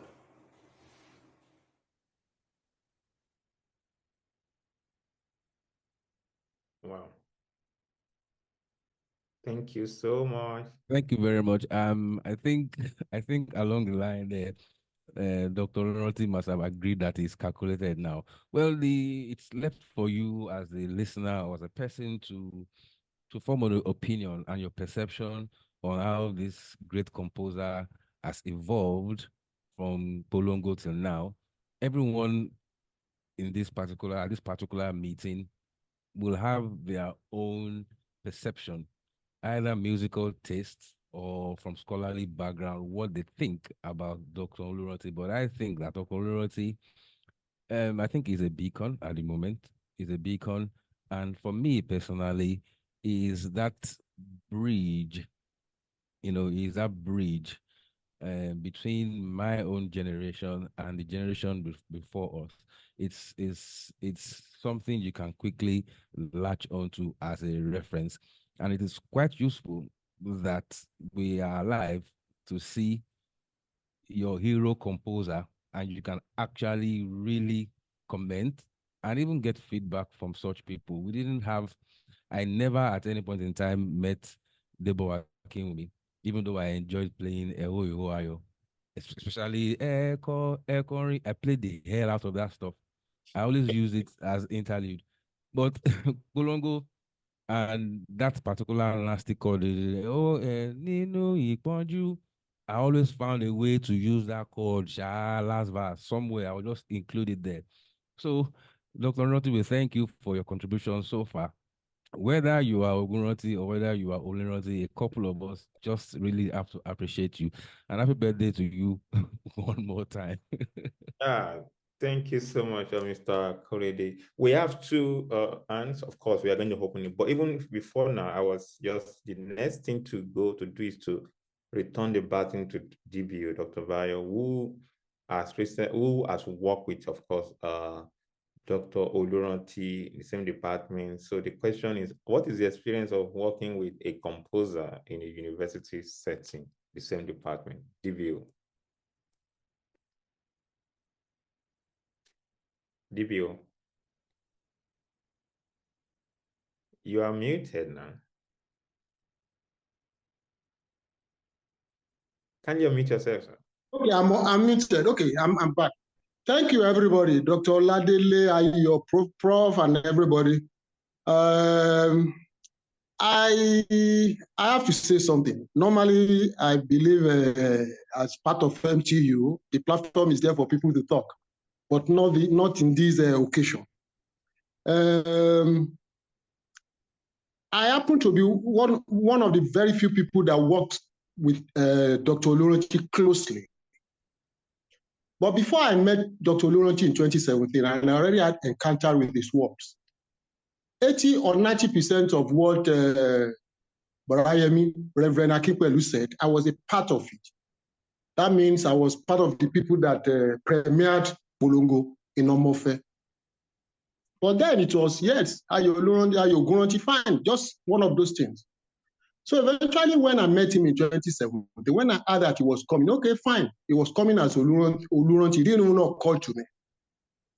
So when he came, I met Brayemi again. And he said, Ayo wa ni odo yin yen. Mo ni Ayo wa nbe Ayo Oluranti. He said, more money. So it never even occurred to me. I thought he was the son of Ogunranti.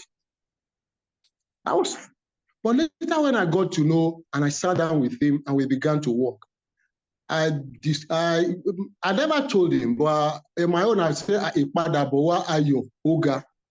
That means the return of Ayo to Nigeria after his encounter was massive. Yes, so many beautiful works before he left, great works. But in my own opinion, that was just a case of, like the Yoruba will say, ONTS Kombomi. But as it is today, is on the IC. Yeah, I appreciate those people who judge him by Polongo, all those works. But what I see Ayo doing today is to lead a new generation, a new principles of Yoruba choral works, by extension, Nigerian choral works. There was a short discussion I had with him. How about our identity?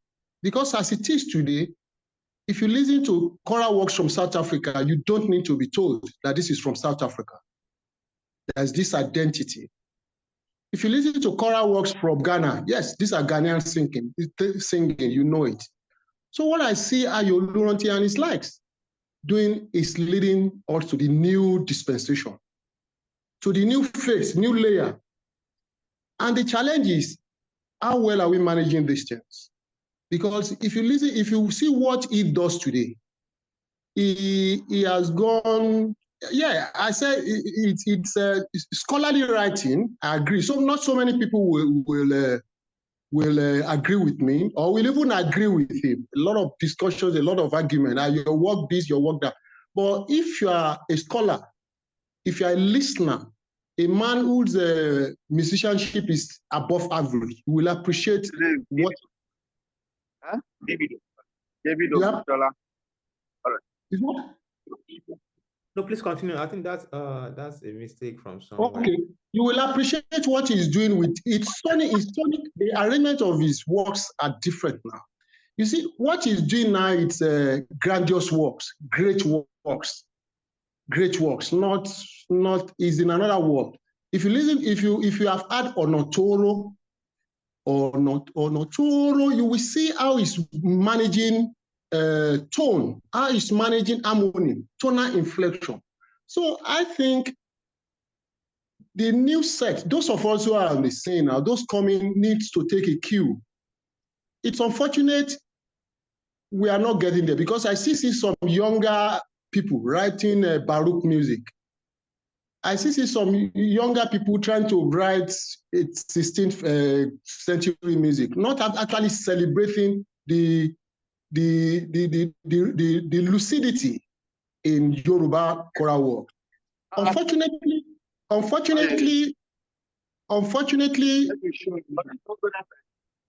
muted because I'm in a... Because another thing I want to say is now its management of Yoruba words are just exceptional. I think I should be older than Ayo, 1 or 2 years or thereabout. But when I had Itono Ibadu in one of his works, I began to how does this young man know that it is Itono Ibadu? Great work, great ideas. But like I said, it's leading a crusade, a new layer, a new dispensation. Korede said it's a bridge within a bridge, because it's not transiting, it's not like Beethoven. It's just within this age. The challenge will now be to Yoruba scholarship, to Nigerian music scholarship, to choral works. What are we doing? What are we doing in schools to expose students to works of this nature?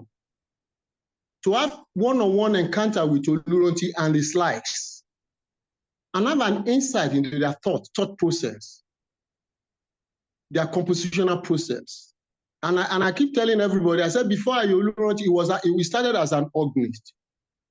So it took the patience to have the training. Okay. Not only that, Ayolunti was trained as an engineer. As some of us knew about that. But he had that patience to go back and study music to the level which we all know. Do we really have that patience now? Our youth, what are they doing?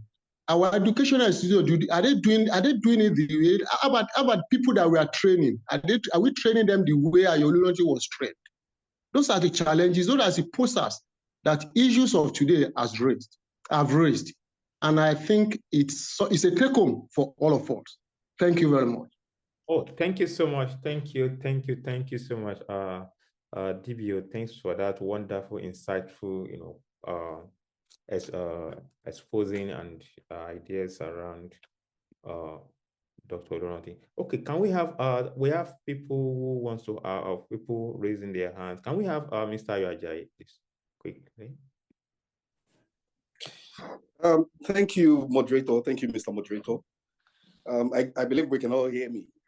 Definitely. So thank you very much for this session. It's one session that's very dear to me. And then I'm going to be very straight. I'm going to be very straight with, Dr. Olorunti, I regard him as an enigma. I regard him as someone that people don't understand.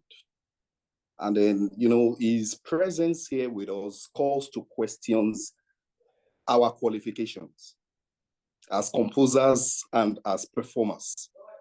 I've had some conversations with him. There was a time he told me that, look, the Nigerian audience do not understand my works. And I agree. Look at, for example, many of his earlier compositions, they are conceptual and they're for the organ. And what it does with the organ is basically orchestration. But when you have a work that is based on organ orchestration on the organ, and then some people carry drums and start drumming to it. So most times we lose the accompaniment. Polongo, for example, whenever any choir plays drums to Polongo, they lose the accompaniments. And then they turn it to native ears so that we can dance, which is cultural, very cultural, yes. But his compositions are very cultural as well, because even from the earlier stage, before he discovered African pianism, he has been writing in that style. Moderator, you just told us about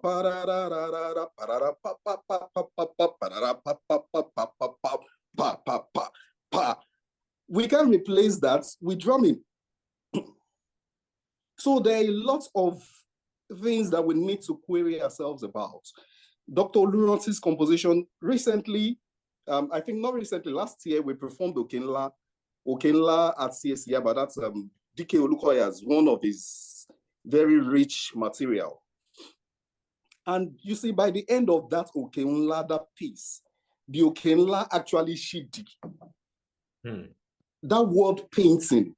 And he achieved this with his accompaniment, with the orchestration. But when we now take the Okenla and play drums to it, the Okenla is going nowhere. It's just going to stand. Do you get it? When I saw that piece, I asked him, why did you do these scales? He intentionally gave the to one section almost at the end of the piece. And it was loud. And I asked him, why did you do this compositionally? And he said, look, you want the okay to shidi. Okay, we're not shidi if you are timid. If you are timid. So even the scale itself represents the mountain. And then when it descended, it means that it is coming down. So analytically, we do not engage his music enough. We just think that it's native ears, and then everybody will just do it, we just perform it.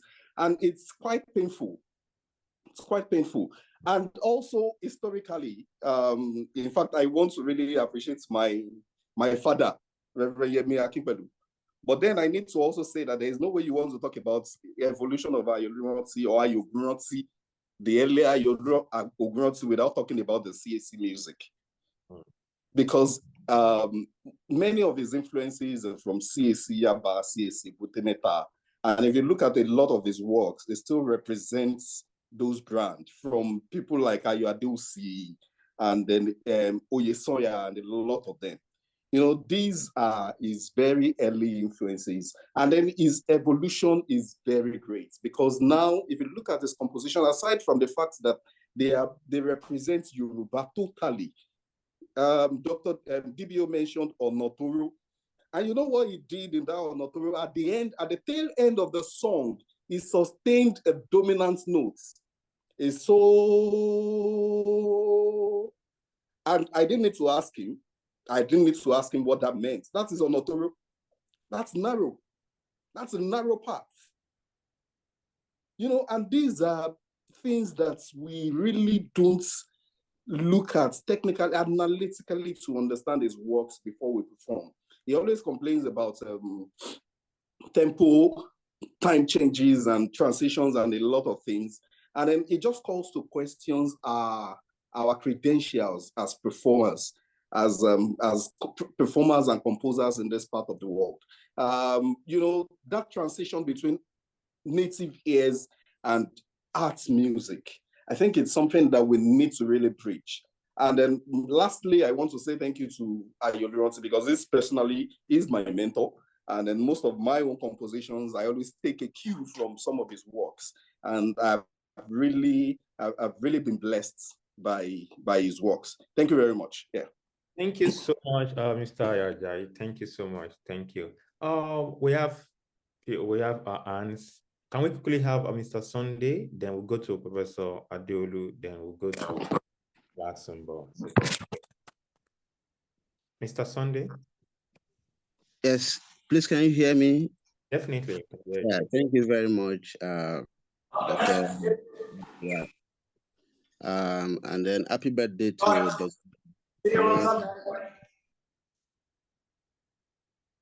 Somebody saying something there? Please carry on. It's just yeah.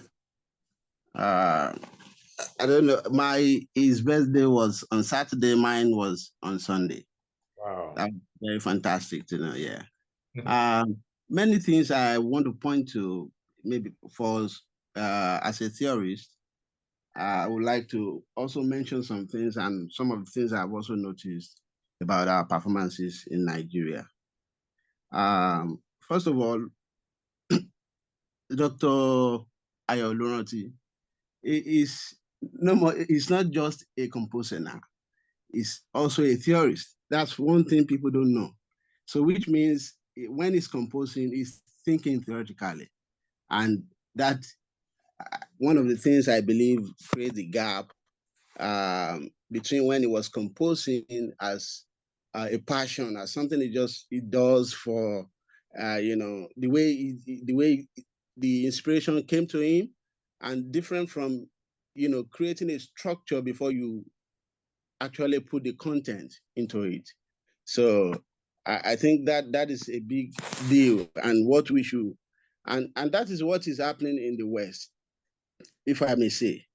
And it also happened, there was a time, recently I was speaking with a professor, Professor Lukono, who is in religion, he's a Nigerian to be specific.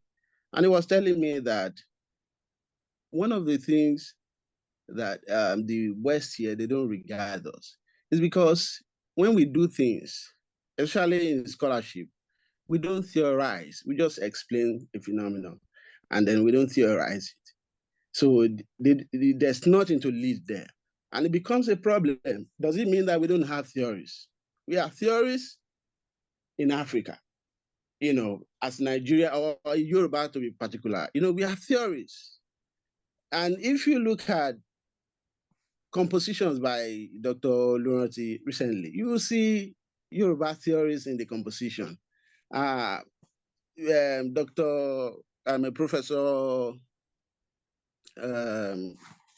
Professor Kwade explained, you know, one thing about communal Yoruba culture in music, the characteristics of Yoruba communalism in music, in Polongo. And, you know, another thing I would say is that even in Yoruba, let's take, for instance, the Yalo Dundu ensemble. Even though they perform together, they do things together, there is always hierarchy, you know.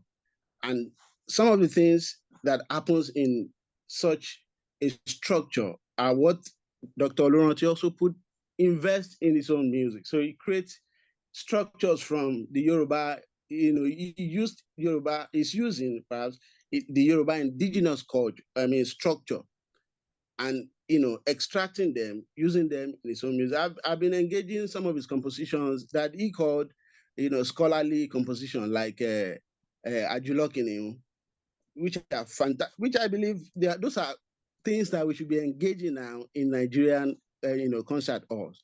But I'm curious, and I want to say, I want to charge or put this forward to the performers, that I think one of the problems we have is not to carry our audience along when we are trying to introduce new things to them. By carrying the audience along is by telling them what the music is about, what brought about the music, the structure of the music. And that's what they do in the West by the word, program notes. Every concert, you will see program notes.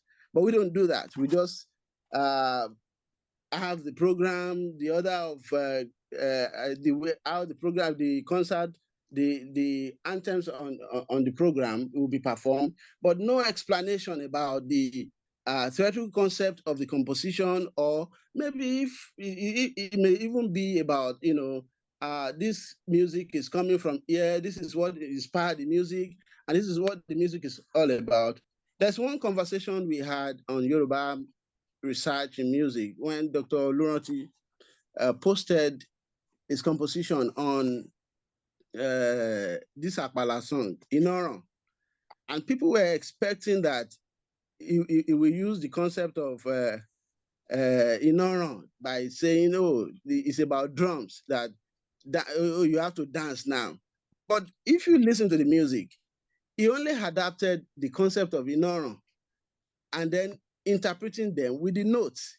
So that switch from the materiality that we were, that something we are familiar with, that by saying, everybody, let's dance, to using the notes to interpret it, it's quite fascinating for me. And I think some of those things are what we should also engage with now, because I don't know, what I have seen from all the discussion we've been having is that the composer is moving, it's evolving, but the audience is static.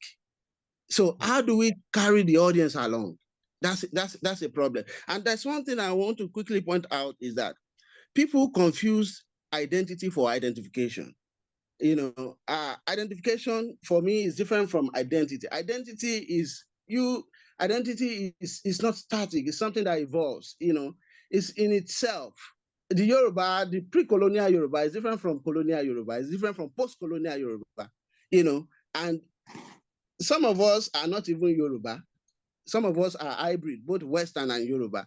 There are some who were born in pre-colonial Yoruba. They can call themselves Yoruba, even though they even evolved into colonial Yoruba. Now, all these things, but what bothers me, or what I'm curious about is, how do we love Andel so much that we don't even care about the language, we don't care about the structure, but we don't show such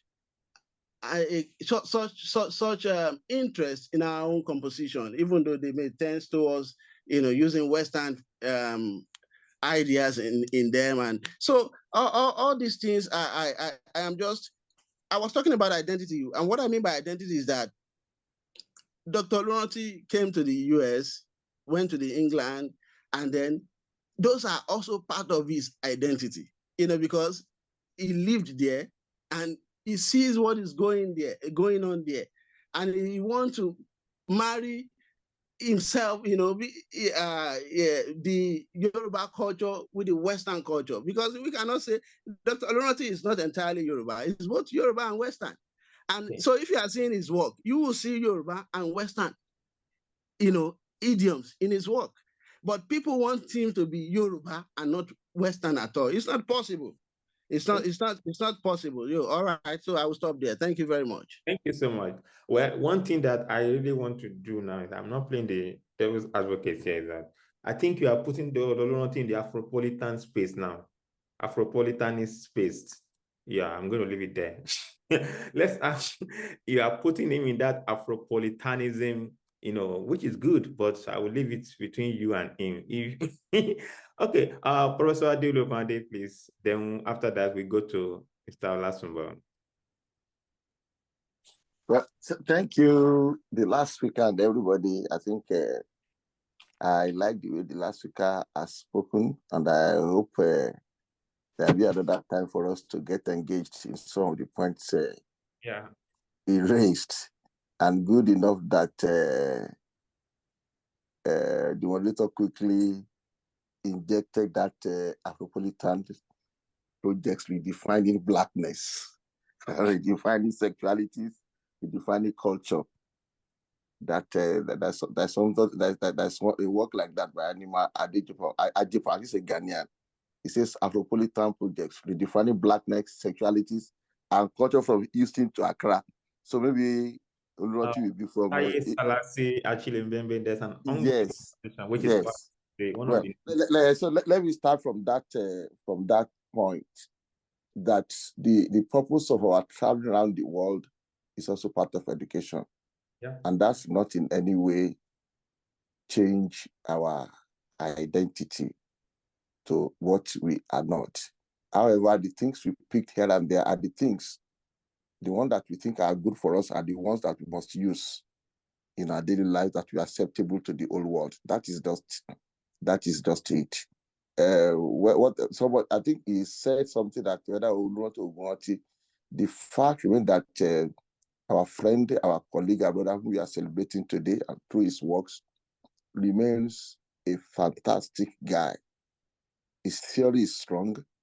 And I want to say it again and again. Even when he wrote the first version of this work we are taking, a lot of theories were there. Probably he did not know that he had a lot of Yoruba theories there. The communalism we talk about is also a theory. When we talk of theories, most times, most people think the meaning of theory should be lines and spaces. No, that is not. That it should be, admitted of chords, Neapolitan 13th, where is Nigerian 5th, where is Nigerian 16th? All these things exist anyway. That is not the only thing we say about theory. In Oluroti's Polongo, both versions, there are theories explicitly expressed there. There are theories there. It now depends on what aspect and whose theory are we talking about. For Oluroti has been able to manage his Western theories very well by adapting it. Look at what Fela Showande also did with his Western music education. And I was able to adapt it in a way that suits the African traditional theories of music.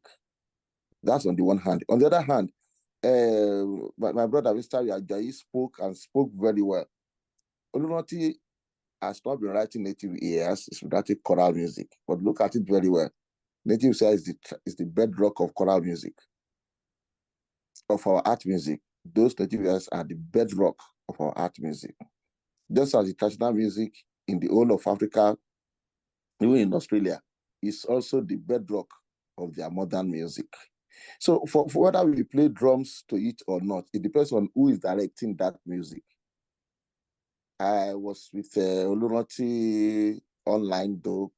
I forgot it. I was a university directed one up. He wrote the opera, directed it. So one university around Washington, D.C. here. I was supposed to join him there, but it didn't work out. And I saw him laying the yalu into those works. When we are talking of orchestration, and this is where all of us need to know how to buckle up, arrangement and directing. We can use drums in this or some of these songs, but how do you handle those drums? How do you arrange them? So that matters a lot. Rakin Pelu spoke very well. That why is it all the time before now you go for a concert in Nigeria and beginning to the end is Handel, His Messiah, Judas Maccabees, all those things. There was a time it was Empire Anthem that was reigning in Nigeria. But now we are starting asking ourselves that questions. Composers are evolving every day. Composers are emerging every day. Dr. Ogunyemi spoke on education, the secondary school education, not having music there. We will not have many students offering music in our public schools in Nigeria until we teach what you should understand as music. When we get to classrooms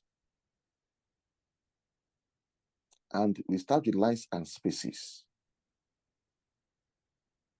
for maybe primary 1 or DSS 1, and we continue that way, and we cannot relate it to our immediate environment, those students will just take it as just, let me just go to just one of those classes. I don't think we have ever produced any class that has up to 20. I stand corrected, and the record you can correct me because I guess it's closer, that will have written music in WAEC exam, but we have up to 20 in a year in Nigeria. Thank God for Muson. Thank God for what Muson is doing. Muson is really helping us to project art music. They still work in progress in some areas. Now they have incorporated more of African works into their recitals.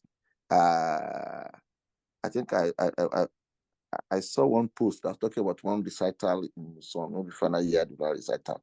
And I saw about 6 Western works, Russian, American, and I saw 2 Nigerian works. I said, well, it's work in progress. The beautiful thing is that here, who wants to listen to more of African music? I was in my son's school here, and we talked, and the music teacher, one woman, said, no, I did music from West Africa. I did music from West Africa. I have few from South Africa. We don't have any in my choral group. And this here in the US saying that. So it must start from home, that our music teachers must start using examples. Whatever they give us in curriculum is just minimum standard. It's just minimum standard. I will not teach my students from secondary school, rain, go away. I won't do that. I will use Ojomaro, Ituraluje, Tobaro, Eweko So, Tobaro. And from there, these students start picking it. There are Igbo traditional songs that are already notated that we don't need to say because I don't know this. So Oluranti that we are discussing today, we want to thank God for him. I see him as a scholar. I see him as a humanist, and I see him as a progressive. I first met him, I met him through his work. That's through Polongo was his first work that I came across when I was the director at our Baptist Church. Before, by divine arrangement, that we met. Oluranti is progressive because anything good, anything that is hopeful, Oluranti wants to put all himself into it. When I started Yam Festival, my argument was that all the scholarly papers we write are always taken from the stage. Whatever thing any scholar wants to write, if there is no stage there, you cannot write it. That's how I started Yam Festival, Yoruba Art Music Festival. So I've seen Oluranti as somebody who can also join the league of creating an identity that will be globally accepted from West African region, from Nigeria, from Yoruba sector. Let me not take our time. I just feel like since they told us it's his birthday, but I don't know whether the monitor will send some cake to us through Zoom so we can really feel his birthday. And God bless MTU. God bless Oluranti that we are discussing today. God bless all of us. Thank you. Thank you so much, Prof. Thank you so much, Professor, for that insightful comment. Yeah, let's go to Ola Sumbo, then we'll move to Joshua David, then we'll close for today. We are ready. Yeah. Okay, thank you, sir. Can you hear me now? Yes, I can hear you, sir. Okay. On a lighter mode, this is what mentoring does. All I wanted to say, Mr. Ajayi came before me because we have the same mentor. and said most of them, but I still have one or two things to say. For me, a lot of things changed since Dr. Olunranti made that trip to Iragbiji to study Yalu and Co. And you will see this in its compositions thereafter. I would take, for example, Iyanu. You mentioned Iyanu the other time. If you listen to Iyanu very well, you are going to hear the drums without playing the drums. In the parts, the bass was just consistently giving us that reading. And then the tenor parts and others were doing the reading while the soprano takes the melody. And when DBO also mentioned about tonality for Dr. Olunranti, I was going to just interrupt to say, Dr. Olunranti is a proper Ibadan man, and that's how we are. And Ibadan man will not compose and you'll be hearing a bang inside. So Dr. Olunranti puts a lot of effort into getting his tonality right. I have been, he has given me assignments on different occasions to check some of the works he has done. And then I found out that this man is just all around. He doesn't just compose and then leaves it to chance. So on this occasion, I want to also wish Dr. Olunranti a happy birthday. We are very, very proud of you. You have been a good mentor to us, and we pray that the Lord grants you more years in the land of the living. Thank you. Thank you so much, Mr. Olasumbo. Thank you so much. Mr. Joshua David? Yeah, thank you. Thank you, Dr. Ayo. And first I'll say happy belated birthday to Dr. Olunranti. But I want to just say a few things by way of moving this conversation in a futuristic sense, and I'm saying that because a lot of the people that have spoken here today have spoken from a particular generation and from a particular perspective. But I'm speaking from a generation that encountered, first of all, stories. And so I'm thinking of Ope L'oye O not just as a person or just from the perspective of his works, but I'm thinking of Ope L'oye O as an ideological standpoint that forms a difference in the landscape of what we call African art music. And this is what I mean. It was Dr. Ayo that mentioned, the Afropolitanist perspective, and Dr. Olunranti and I have argued about this back and forth. He calls me a white man in black skin, but it's okay. But one place we have gotten to hinge on is that there is something that is happening in the African space right now, or African either art, music, literature, or even political economy, that it's a transition between the ideas of staying within the local or national ambit to crisscrossing that and becoming a global phenomenon. And that's what I think Ope L'oye O stands for at least the generation that I am in right now, not just the compositions of Polongo or some of these other things that we've talked about, but as an ideological reference. And that ideological reference again becomes for us the yardstick to measure the extent to which you are connecting with your roots and connecting with the world as a global market with an African product. So I would say that in looking at that, it is, I think this is the key to understanding, his works and understanding how to implement, because we've talked a lot about how it looks like people don't understand his works and all of that. But I think understanding his person or understanding him from an ideological perspective would help us then begin to unravel little by little, and then it makes it useful for us to then say, if you understand this ideology, then it can be replicated within either the Nigerian space or as a global product.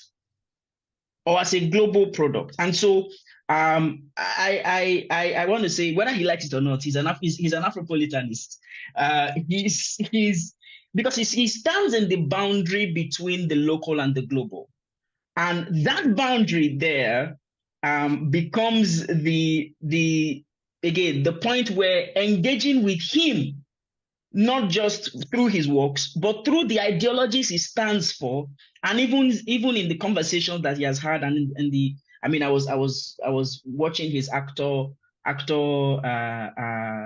conference that he did in McGill University one of these days, and it wasn't about the works. It was about the ideologies that propelled the works, and those ideologies will continue to sustain the works even when the person is no longer here. So in thinking of Ayo Olunroti, I think that for us now, because I'm thinking in a futuristic sense, for us as those who engage the future, we're engaging the ideologies of Ayo Olunroti rather than just the things he had penned down. And so I think that can be a perspective for which we then see what the future of Yoruba art music, if you call it, or Yoruba classical music, some of the things Dr. Olunroti advocates for, classicism, and those kinds of things. But all right, I'll stop there, and we can have this conversation further. Happy birthday again, sir. Thank you so much, Mr. David. Well, from Mr. Sunday down to Mr. David, even Professor Kwande, one thing that stands is very clear and seems to be a connecting thread in this, from your perspective, is that there is an identity layer which we can't really unravel today because that's not the focus for today. Then the other one is the ideological layer.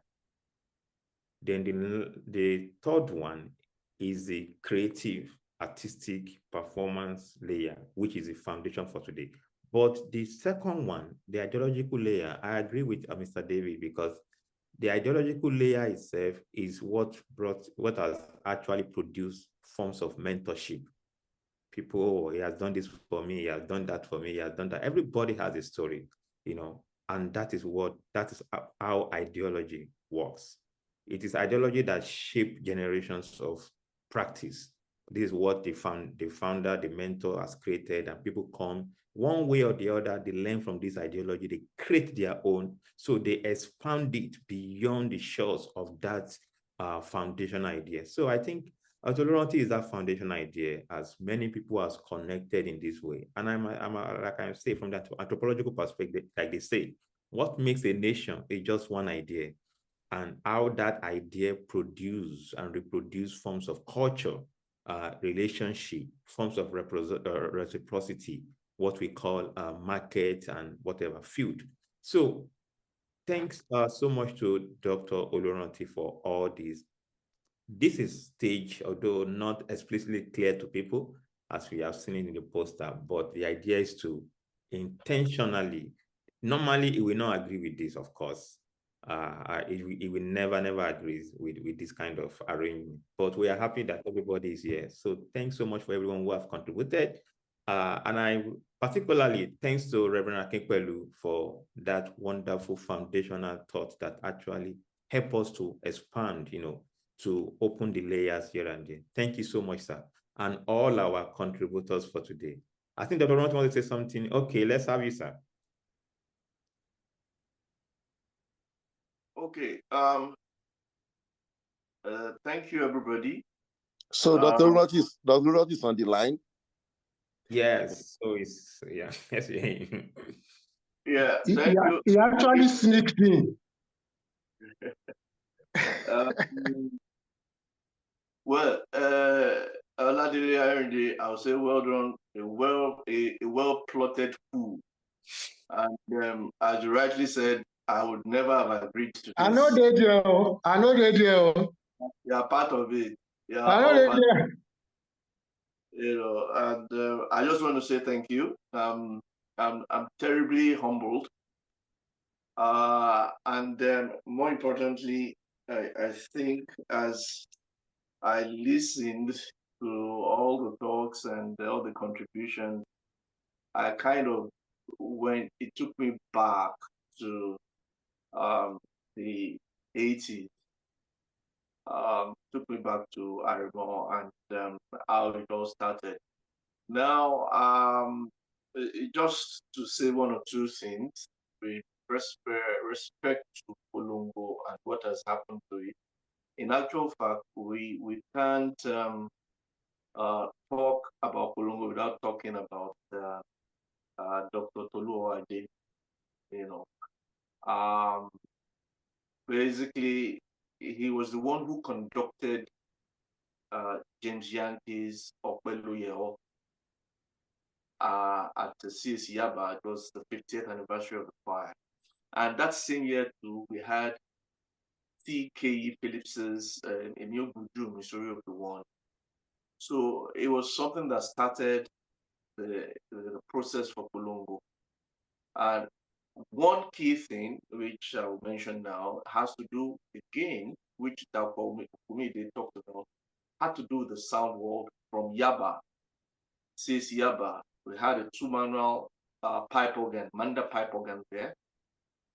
So there was that sound world, and coming to St. Peter's, Arimo, that fantastic 3-manual, very, very great organ, and the ambience, the sound wall, the choir singing acoustically, now singing music by James Yankee again. Now, just to bring clarity, Professor Kwade mentioned that before James Yankee, we had choral works and things like that. But my dear, people call him Reverend Yemi Akipelu. But for those who have known him from the stage, Brian Yemi is like almost like, I don't know, you can't think of him outside Brian Yemi. The point Brian tried to make in situating Polongo on this James Yankee work is very, very profound, and I'll explain it. I'll take it a bit further. Yes, we had the Israelites composing before that, but just as Ayo Ajayi pointed out, I was within the transition of the concept of native ear and art music composition. I grew up in CAC, we had a lot of native ears, and one thing we got a lot from the works of the Israelites, for example, they were music that were we call verse anthems, generally hymns. You get it. In fact, following the hymn style, I think Debo Akiwumi did a bit of through compose, but it was what struck me, and that's the link. James Yankee's work entailed real compositional thinking. It was beyond verse anthem.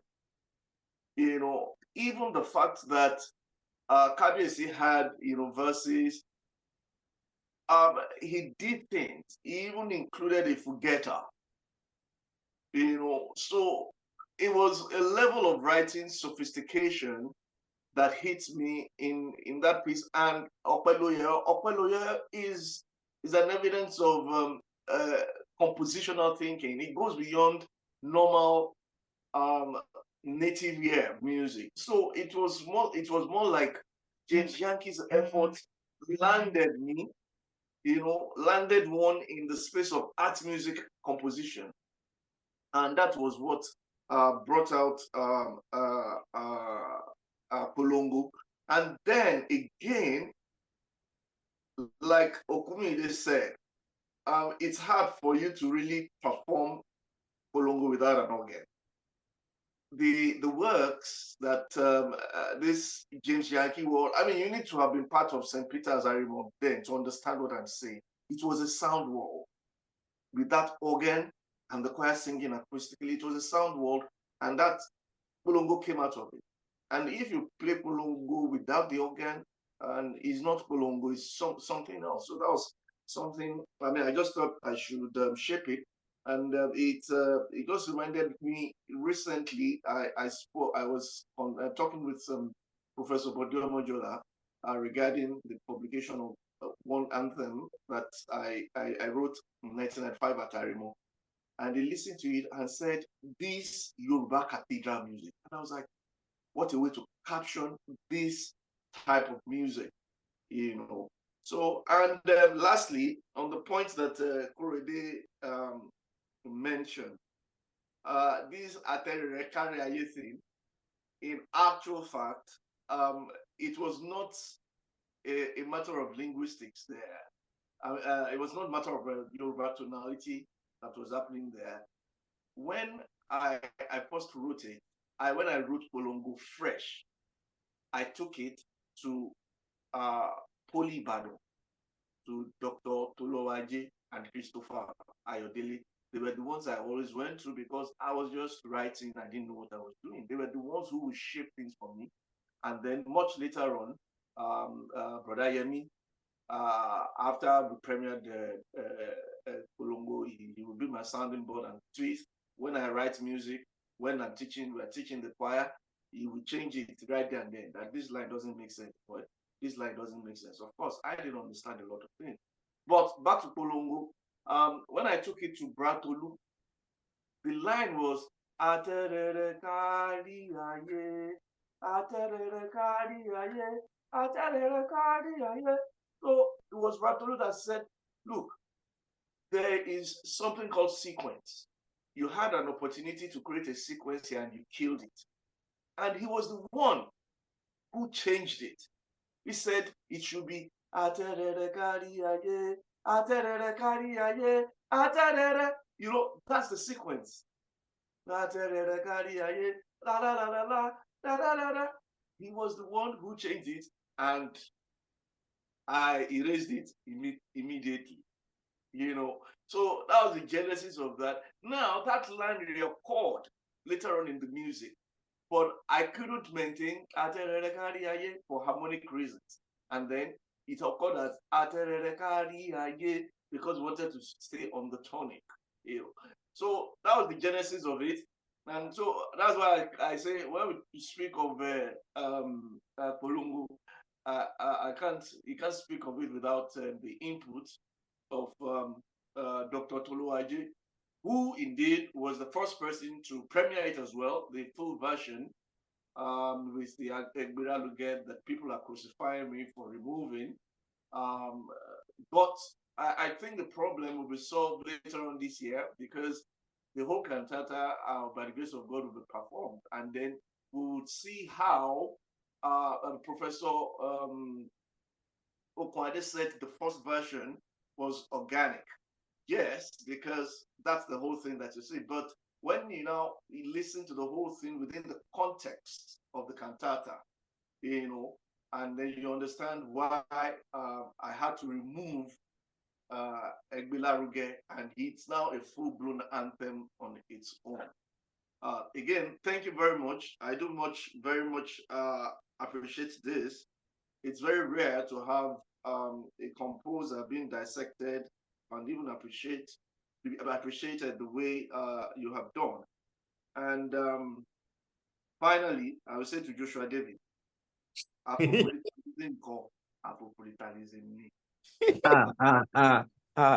We know where we're coming from. Afro. Wow. Thank you so much. Thank you. Thank you for your response, Dr. Olurati.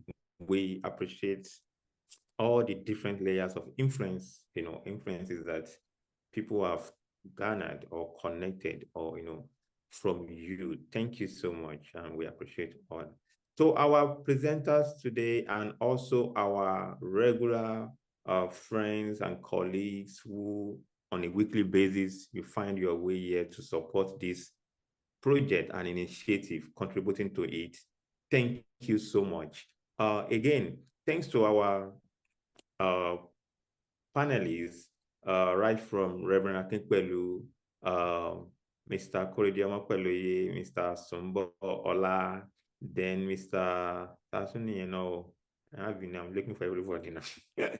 Yeah, then Mr. Okumuyide, how will I forget my able brother, Mr. Dapo Okumuyide. And all of us, of course, I can see many of our brothers, also our scholars. Mr. Femi, Dr. Femi Olaleye was asking a question the other time. I hope he sent in a request. Was this a request or a question? So Dr. Olaleye sent a question earlier, and I'm sure his questions have been addressed through the conversation. Also, Mr. Dr. Julius Oluwadamilare, thanks so much for always joining our conversation. Then also we have Adeolu Abe, of course, sent a note later. Thank you so much. Thank you for joining us. Thank you, everyone. And also Mr. Gani Kale is in the house, although I'm sure he's sipping, is quiet today. But thank you. I just want to recognize some of our key of family and friends who have made this initiative, what it is, by constantly repropagating what we do, joining and, expanding the conversation. Thank you so much. Thank you, everyone. So for today, we are going to say bye for now. And next week, we are going to commence properly the African music series. Yeah, African music series. It includes performance analysis, music analysis, research, all the components of what we do in African music, what African music entails. This is a series that aims to explore them and flesh out the relevance and how they can be useful for everyone. Scholars, educators, business people in the industry, whatever space we occupy. This series is going to be helpful. At least for instance, one of the things we had today, I couldn't imagine. There's no way I would have, think about that or even have that kind of insight of going to trap or map that kind of information. So this is the kind of space we aim to create for everybody, wherever you belong in this music and cultural or art industry. The Organ House Seminar Series is for you. So thank you so much, everyone.